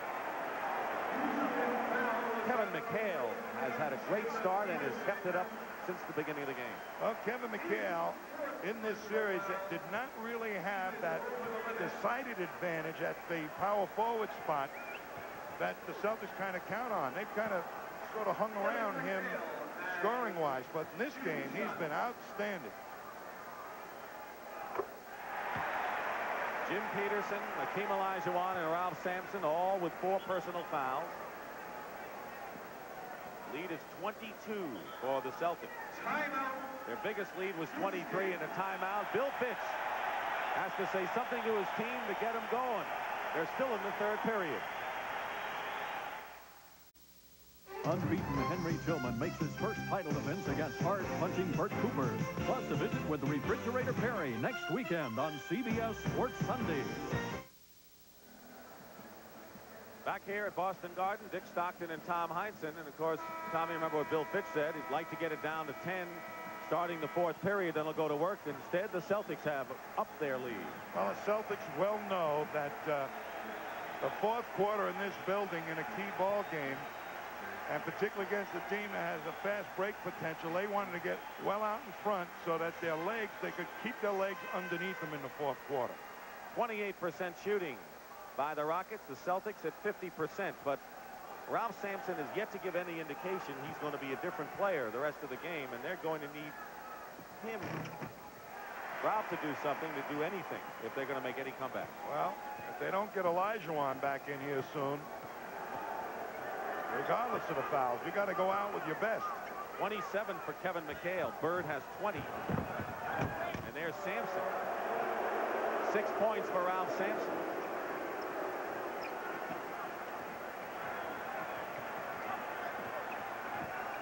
He has not taken over the offense, Ralph Sampson, like he did when Olajuwon was on the bench in other games.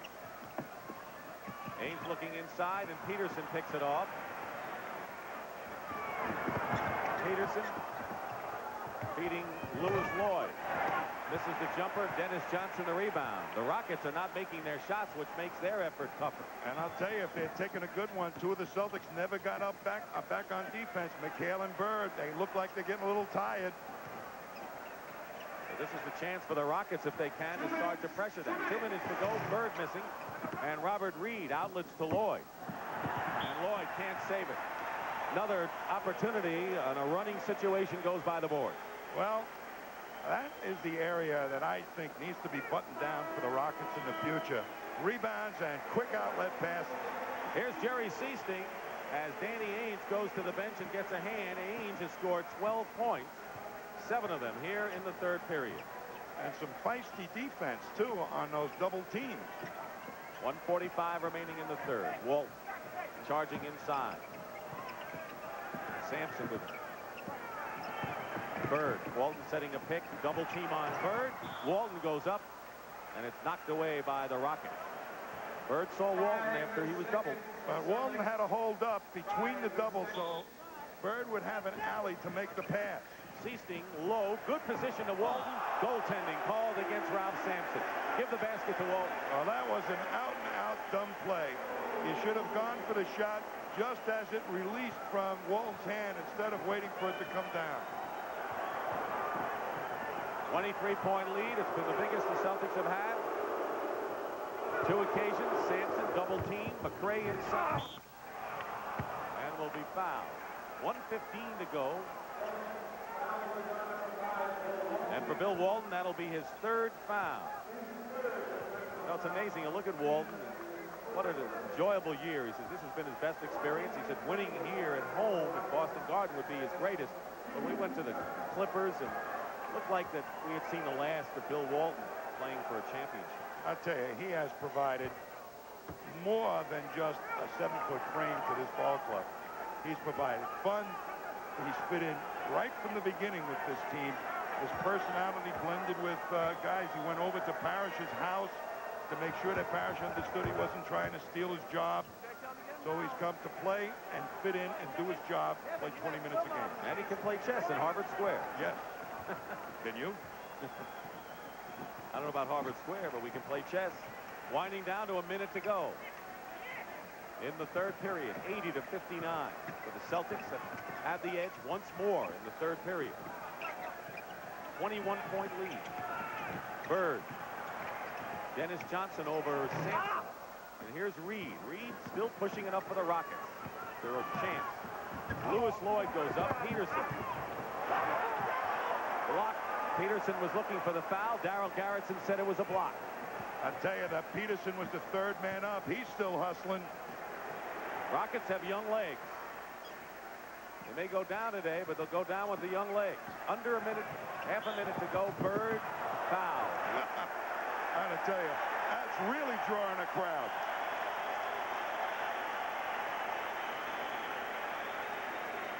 Larry Bird was the MVP of the playoffs in '84. He has a triple-double today. And we just saw Bill Fitch on the bench. You know, you got to commend him. He brought this team along so rapidly. Absolutely did a fantastic job. There's some things that they have to button down on both sides of the offense, using the big men a little bit better and the fast break a little bit better. But boy, are they in the right direction. He's talking to Akeem, words that may be more of use next year than right now. Meanwhile, Lewis Lloyd with 4 fouls. So Peterson, Lloyd, Sampson, and Olajuwon have 4. Kevin McHale being worked on by Ray Melchiori, the Celtics trainer. Bird and McHale have 49 points between them. Alley-oop to Ralph Sampson. Sampson with 8 points, 6 of them here in this third period. McHale has a muscle spasm in his back, Dick. They can afford to let him work it out. Final seconds of the third period. Dennis Johnson goes up, and that'll do it. The Celtics had a 17-point lead at the half, and they've upped it more. That's the end of the third period. With the score, Celtics 82, Rockets 61. We'll return to Boston Garden after this word from your local station. Generators made to last. And by Schick. When the beard is back, you gotta get Schick. Coming up next, the final round of the Westchester Golf Classic, and Bob Tway has forged in front by 1 stroke over Willie Wood. It's a close battle, and you'll see final round action coming up next on CBS Sports. The Boston Celtics are 12 minutes away from their 16th NBA championship. Game 6 between the Rockets and the Celtics from Boston Garden. And the Boston Celtics lead 82-61. Larry Bird has 22 points, 11 rebounds, and 10 assists. Kevin McHale has led them with 27. And for the Houston Rockets, Akeem Olajuwon with 15. And Ralph Sampson only 8. And the Fire not with the Rockets in this one to this point. Olajuwon guarding Parrish. Steve Harris has come in the ball game, the rookie from Tulsa, guarding Seaston now. McRae on Bird. Hook shot, goaltending by Sampson, and I don't know whether he had to do that. That ball may not have gone in. Well, you never know now, because he swatted it away about 2 inches in front of the hoop. Walden gets credit for the basket. He has 8. Steve Harris. Saying Olajuwon and Walden are going at it. And Walden complaining to Darryl Garretson. Meanwhile, Steve Harris is fouled and will go to the line. When you talk about the Rockets and their future, this man figures very prominently. He was the 19th pick in the draft out of Tulsa. He's a string bean rookie, very quiet. They say he can handle the ball well and is a good outside shot. Well, I'll tell you this. They feel he has the work habits of Larry Bird. Bill Fitch ought to know that. Spends much time after practice, and they think he's going to be a dandy. You know, Walton trying to bump Olajuwon as he comes down the court. You know, the tactic to make a guy stop doing that is stick your elbow in his throat. And Walton took exception to it. So watch that little foray going on here early in the fourth quarter. Harris missed them both. McRae staying with Bird. Wiggins is guarding Seasting now. Harris is on Dennis Johnson. There's Sampson and Walton. 2 seconds on the shot clock. Bird wants a three out of it, and he gets it.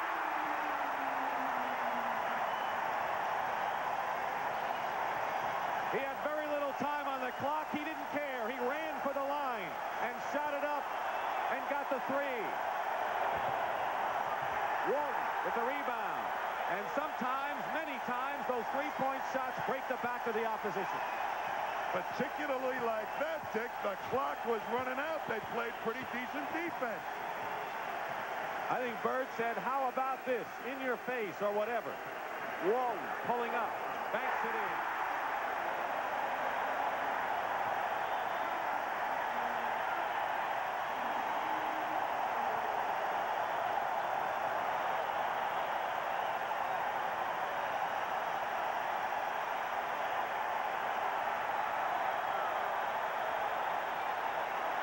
They know they're just about there.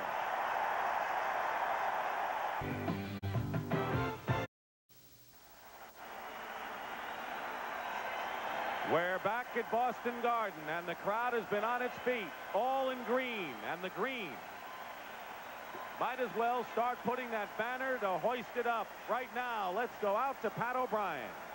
Dick, while they're thinking celebration now in Boston, I want to take you back 2 years ago when they won the 7th game, and you can see how the crowd reacted. They went out on the floor. The Lakers could barely get off the floor. The Celtics could barely get off the floor. This year, they have plans to try to prevent that. They have 300 security guards. You see some of them getting their final instructions here. They will make the floor a sanctuary. They will line them, and we'll show the shot, I'm sure, around the floor so that the floor is a sanctuary and the players can get off and the fans stay where they're supposed to be. That is their plan anyway, Dick. Let's go back. All right, Pat.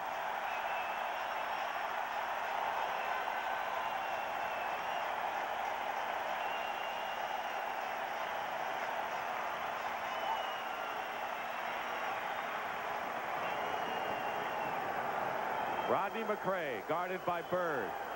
I don't think Bird is through yet, Tommy, the way he's looking at McRae.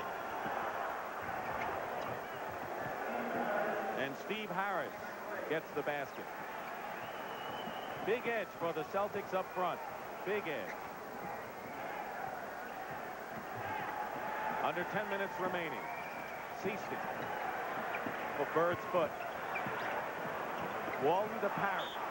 And Olajuwon foul and a push. Olajuwon pushed Parrish. This is where someone's going to have to control the Rockets because Olajuwon was ejected from 2 games in the playoffs, one in the fight with the Lakers, the other for grabbing Jack Madden's jersey. Sampson was thrown out for fighting. Seasting goes out of the game to the applause, but this is where the officials are going to have to make sure the Rockets don't fight back in frustration. Well, they have to come out and still be aggressive, but it's a near impossible situation for them now. And they can't lose their cool if they go down in defeat. They may be very, very mad, but if they're going to be a real championship team, they've got to control their emotions and, in essence, be a good loser. 3 fouls on Wiggins, but the Celtics control. Bird for 3. Walton fighting Sampson, who gets the rebound. Celtics' biggest lead, 28. And Rodney McRae. There's a guy that the Celtics will be mighty impressed with after this series, and they have been, of course, throughout. Now, that front line that they have, the Rockets, is going to be a dominating force for a lot of years. Bird goes inside on McRae and draws the foul. He has every trick in the book, and I bet a lot of that comes when he's just working by himself out in Indiana, just he, the ball, and the rim. There's Robert Reed. He's a very important player in their plans. Even though he's an elder statesman on this ball club, his leadership down the stretch when Lucas left, very important. They're going to have to capitalize on that next season a lot more. Triple-double for Larry Bird. Bird has 27, so does McHale. Needless to say, the front line scoring once again, 54 points combined by those two. Harris. Johnson with the fake, and Steve Harris hits the jumper. Boy, is he a good-looking player. We have not seen much of him, but good leap to get over that jump shot over a big guy. Bill Fitch knows what he has in Harris. Walton runs him into a pick, fights right through it. Quick passing by the Celtics. Dennis Johnson hits. That's the type of passing Casey Jones wanted back in his offense. It disappeared for 2 games. Yesterday, he said it was a thing of the past. Well, now it's come back. Sampson doubled with Bird, who gets a piece of it. Wiggins for 3. Parrish outlet to Ames. The play back.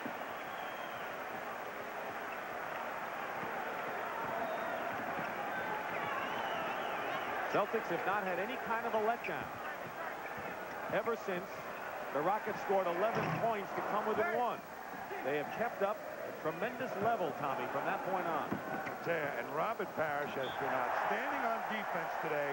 I don't know how many points he's got, but he has been a man that has taken away the inside of the Rockets game. He has 9 rebounds and 10 points. So he's done what Casey wanted of him. 7:45 remaining in the 4th period. Isolating 1-on-1. McRae didn't go for the fake. Pass back. And even when things break down for the Celtics, they score anyway. I'll tell you, there was that Larry Bird head in action again. Oh, Parrish, after Akeem crashed the board, Parrish took the blow. Ames going up, and he's fouled. I mean, Tommy, that was a play in which Bird caught a pass, bounced into Parrish, and scored anyway. There's a love story going on. Bill Walton, I wanted to play with the Celtics. I'm going to sit down right now a little bit, but boy, do I love being a guy with a team on a mission like the Celtics had this year.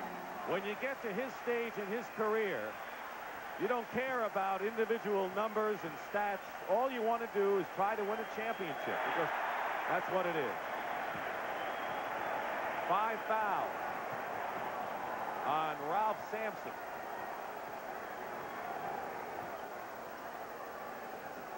McHale is guarding him. Olajuwon hits outside, but that's not the Rockets game. You know, the Rockets will never forget this series, and they will say, we didn't do such and such in the first 2 games, so next year if they get in the finals, they'll come out tigers in the first 2 games. Harris setting a screen. Ames knocked away by Olajuwon. And Houston still fighting. Wiggins hits the jumper. Odds against them. The Celtics at home with a huge lead, but the Rockets are showing why they're going to be powers, I think. They're still coming. They're not giving up. They're not rolling over. They're going to play it tough right down to the bell. Bird.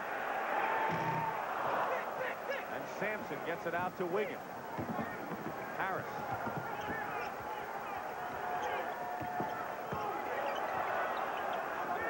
Reed hits the shot, but it was Dennis Johnson on Robert Reed to start the game to slow up Reed, and that was one of the things that worked for the Rockets. Reed, or for the Celtics.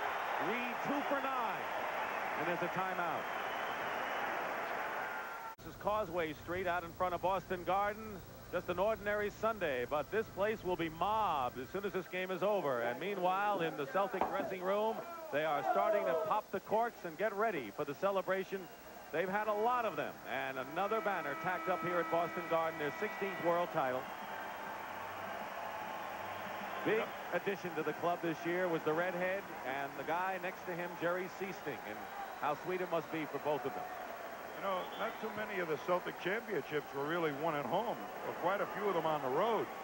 So this celebration, getting involved with the mob scene, the players saying probably want to get off the floor as quickly as possible.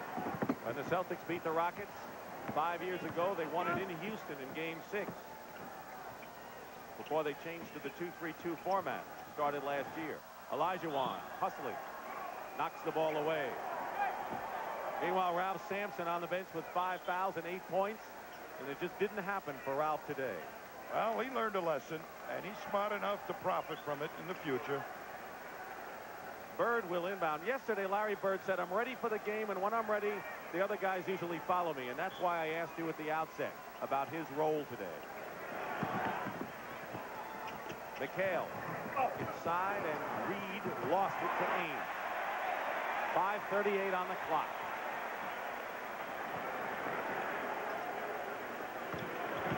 Harris double team, and they'll call the foul.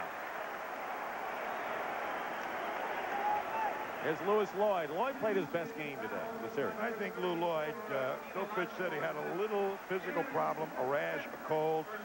But the other part of it was that they never really got the running game going, which brings out the best in Lou Lloyd. We saw Lloyd play 2 outstanding games against the Lakers, didn't we, Tommy? He sure did. Olajuwon has picked up his 5th personal foul. So Sampson on the bench with 5, and Akeem stays in the game with 5. Parrish makes 1. Dennis Johnson is the only Celtic not in double figures. He has 8 points.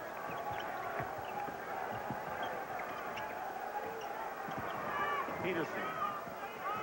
Guarded by McHale. A couple of Minnesota lads. Peterson getting the offensive rebound. And Parrish going up. The Boston Celtics coaching staff, Casey Jones, Jimmy Rogers, and Chris Ford. Ford played for Bill Fitch when they won the title over Houston in '81. Jimmy Rogers was a long-time assistant way back to North Dakota with Bill. I'll tell you, Casey Jones, I'd like to just say one thing about Casey Jones. Casey Jones almost lost a coaching career when there was a television intrusion in the huddle, and it showed that perhaps Bernie Bickerstaff was doing all the coaching, which he really wasn't. And it left an impression that when he left the Bullets, he couldn't get a coaching job, not even in the college ranks. I'm glad that Red Auerbach gave him a chance, and here he is going for a 2nd title.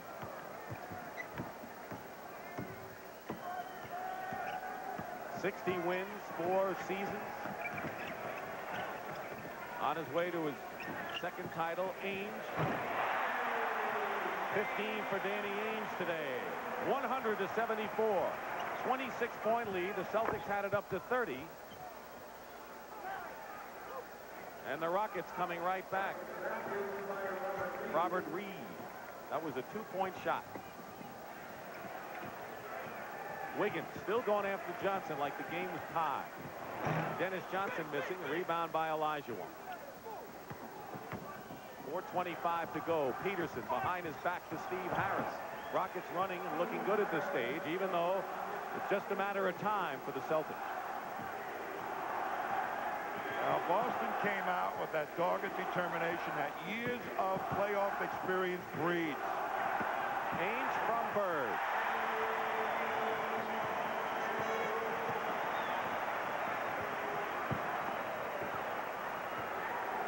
And no one expected the Rockets to be in the finals this year. Reed hits again. They said it's going to be LA and Boston. What else for the 3rd straight year? But then the Rockets shocked the Lakers in 5 games, winning 4 straight. And they are going to get nothing but better. 3:45 remaining in the 4th period. Just marvel at the way these Boston Celtics play basketball. McHale against Peterson goes in. Well, when the defense spreads out and one of the Celtics big guys can go one-on-one, they're virtually unstoppable. Bird and McHale each have 29, and Parrish blocks Olajuwon. Out of bounds. It's Houston ball. Scott Wedman didn't get to play. Fractured 2 ribs in the 3rd game against Milwaukee in the Eastern Finals. And now he's going to get a chance to play. Isn't that great? And listen to the crowd. That's terrific. Robert Reed hits another jump shot, and Wedman is going to get a chance to play in this NBA final. Well, he was a very important member of that team all season long, and Casey Jones wants to give him at least an opportunity, even with the broken ribs, to feel like he was part of the finals. Dennis Johnson, double figures. All 5 hit doubles, plus Bill Walton. He also scored 10. Wiggins going inside.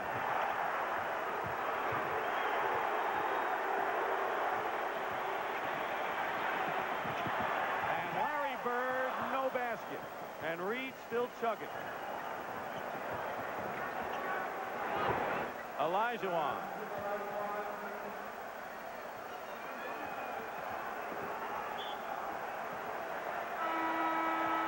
And here comes the bench. Carlisle, Wedman, and listen to the hand for the starters as they go.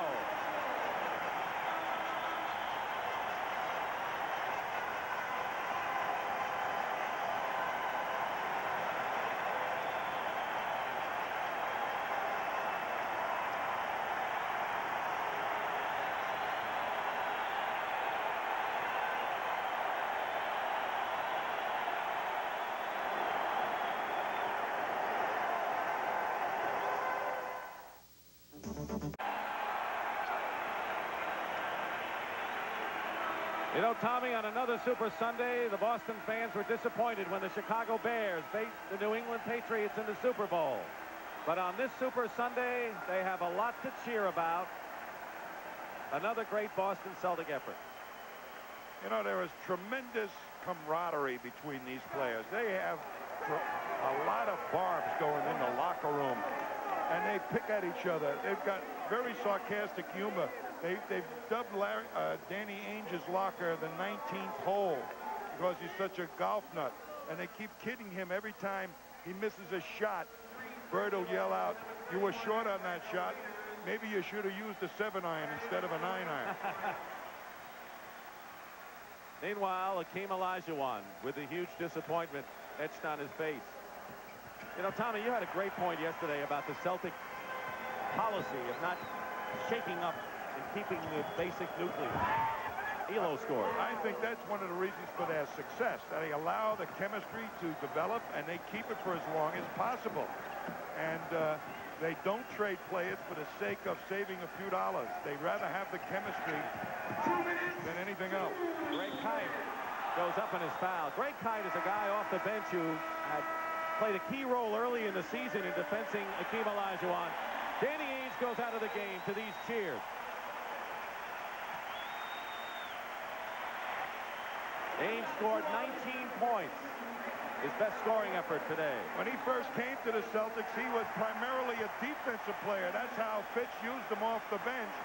And he worked his way into a offensive player. He was the whipping boy by the press. They thought he should be scoring more points.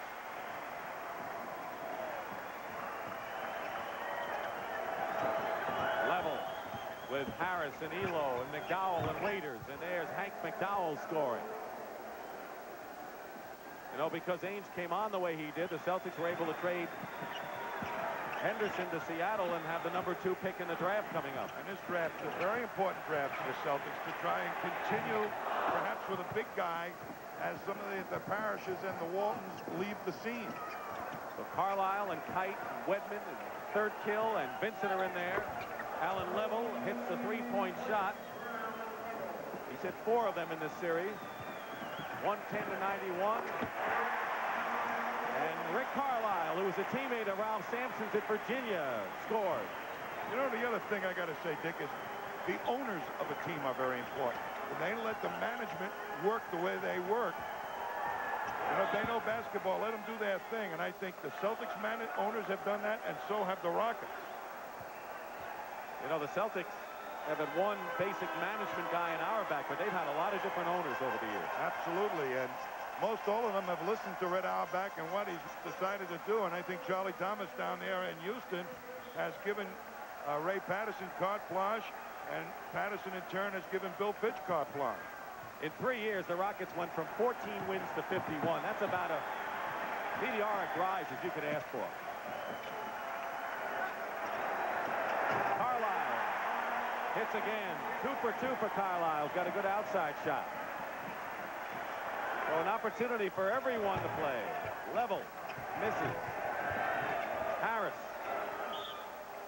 And Kite fouls McDowell with 39 seconds to go. And there is a guy who leads the way. That semi-smile by Bird was the first one we've seen since he walked into the building. He's had a game face on for so long now that that's good to see him smile. You talked about Bill Fitch earlier and how quickly he's brought this team along. And even this year, Tommy, they had injury problems to Akeem and Sampson. They lost their point guard, Lucas. And they're going to send their starters in wisely to the dressing room. This is a good move to get them in there. I think it really is, Dick, to keep them out of trouble. Timeout. And we'll be back. This is a rarity in sports. I don't think it's ever happened that a celebration has started before the end of a game. Not only did the Rockets go to the dressing room, but the Celtics starters did too. There's Red Auerbach also.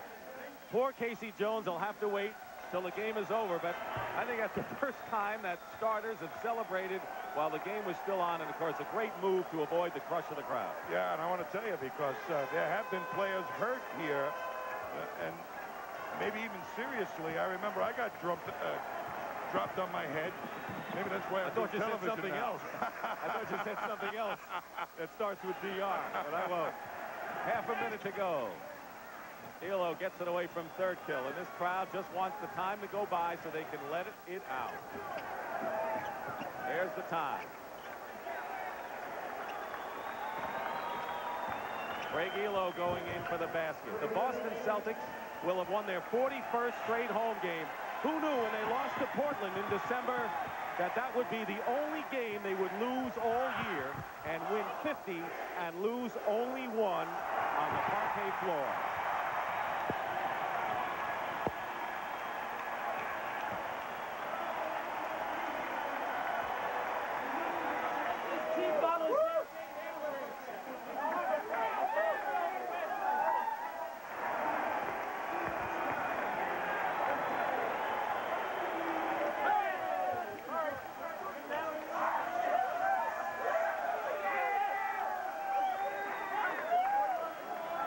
Boy, do they ever earn this.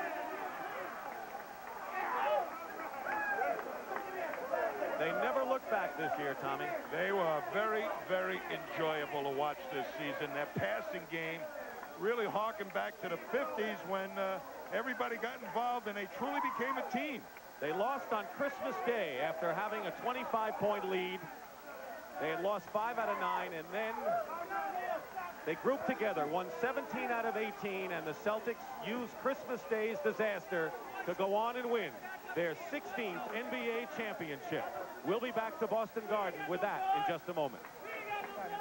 Of Causeway Street a little while ago, and now the fans have filtered onto the street on a beautiful Sunday afternoon, waving the flag. They're the Champions fans inside.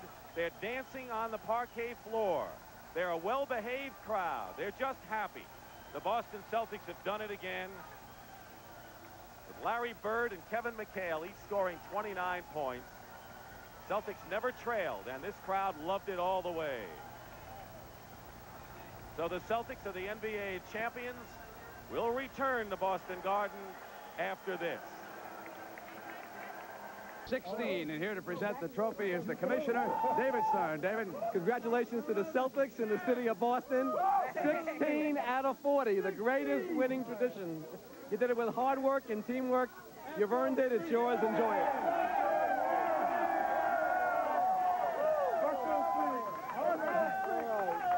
What a great year. Let me ask you this. Please place this team in historical perspective. How good is this Celtic team in comparison with your other champions? I think it's one of the greatest, if not the greatest team that I've ever been associated with, especially over a long season. They just produced every time they had to. They're a great bunch of guys. The chemistry was great. I'm very happy for them. Where's the coach? Casey Jones, this has got to be a great moment for you. 2 NBA championships. You get a chance after it appeared as though no one would hire you again. Tell me what this title means to you. Well, it means that I've been in 2 championships as a coach, and I want to say hi to Mom, Eula Jones out there, and I'm very happy to be with this group of guys, and anything else doesn't matter. We did the job, and I'm proud of it. You're still doing the job, baby. This is the price you pay. Hey, Dennis, Jimmy! You had a great series defensively.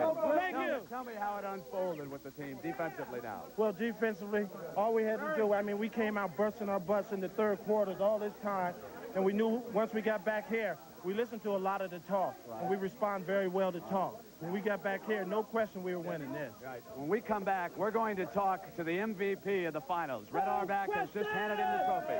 No question about who it is, and we'll be right back.